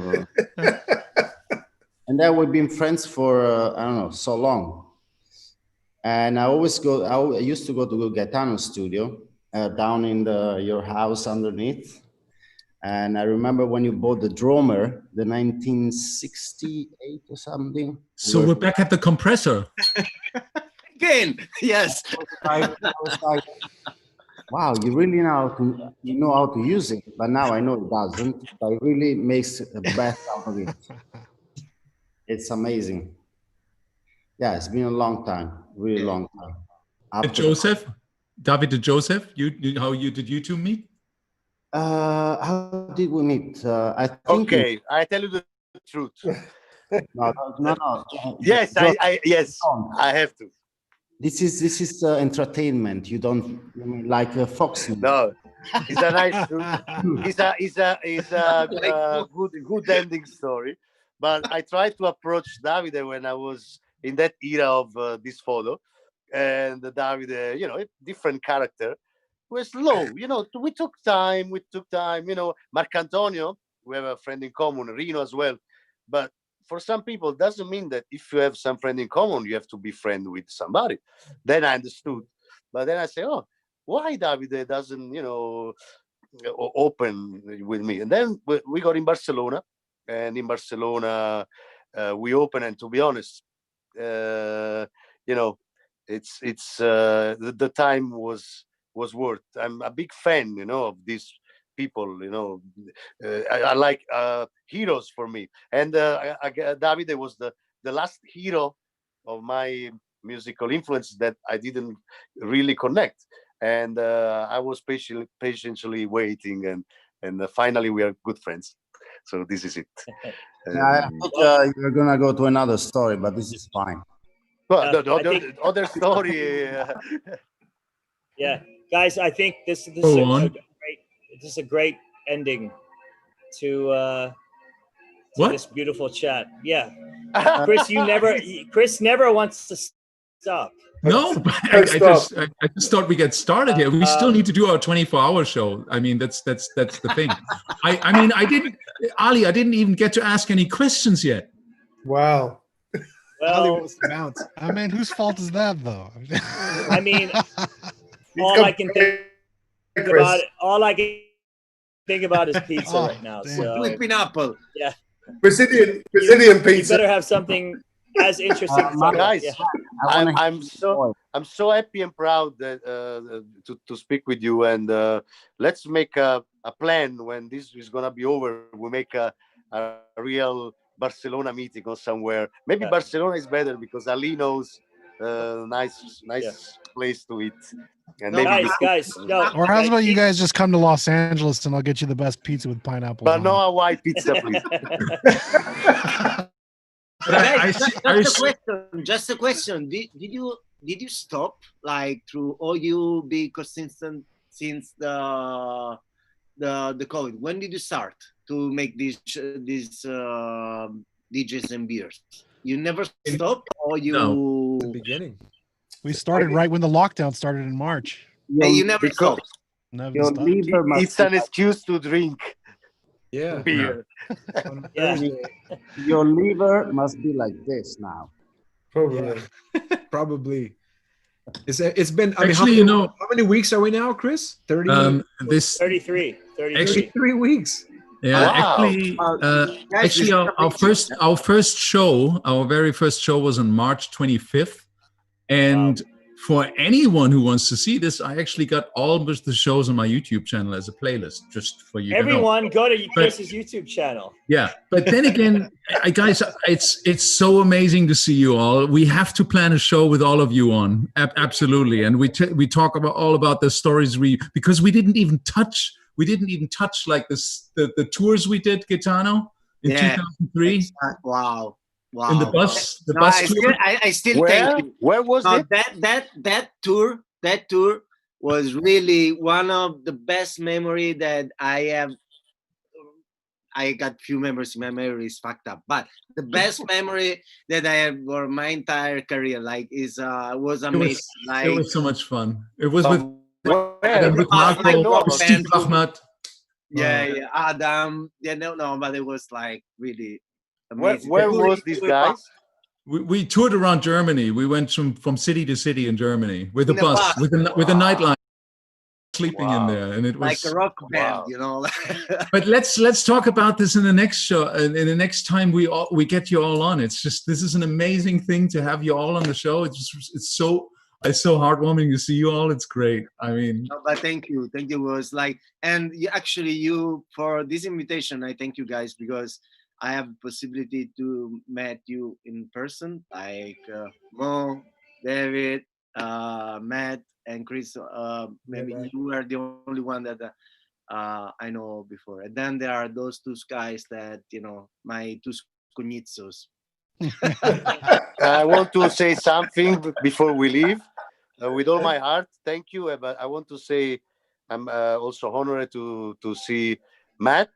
Matt, well, I never told you, but you made one of the most incredible set I ever heard in my life. I was in Panorama Bar and I danced for the whole time. Wow. Then Drumsel and Truncate, I know them since I don't know how many years about the records, but we really never. Well, sometime we met in Detroit, like this, but huge respect for what you do and the music love you have.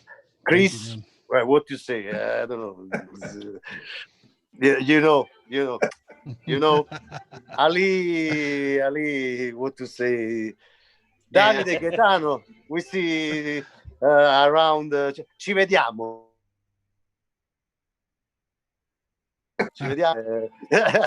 And if you want, we can plan another one whenever you want. But don't call me 5 minutes before, Ali. He needs to shave. Ali, thank you. No. I just want to make sure I can. Yeah, for sure. Joseph, I'll see you when you get back to Barcelona. And when you get back to Barcelona, I will make you guys pizza at my place, and we'll do it on a Thursday night, and we'll maybe hop on so you can tell the other guys how my pizza compares to Davide. Are you sure? I call it overconfidence. It's a serious proof, Ali. So pineapple on it. Well, we take it personal. Yeah, we take it personal. I mean, I've already cooked for Gaetano, so I think he knows the skill level. But pizza has to be with beer, no sake that time. Pizza with beer. Guys, thank you so much for coming on such short notice. I think Gaetano. I mean, it was a beautiful story. Thank you for being a guest, man. Honestly, really nice to meet you. And it was nice to meet you, man. You've inspired me so much in music, and it's really a pleasure to put a face and meet you. It definitely calls for a part 2. We have to do this. Please, Chris. And, everyone, thank you. Good to see Thank you you, all. everyone, for tuning in. Tune in next week for more surprises. See you next week. All right, By the way, I'll do a stream on Saturday in case you are curious. Oh, and buy Davide's record. It's on my label out today. All right, everybody plug Cheers, this. guys. Bye, guys. Ciao. All right, bye. Good night.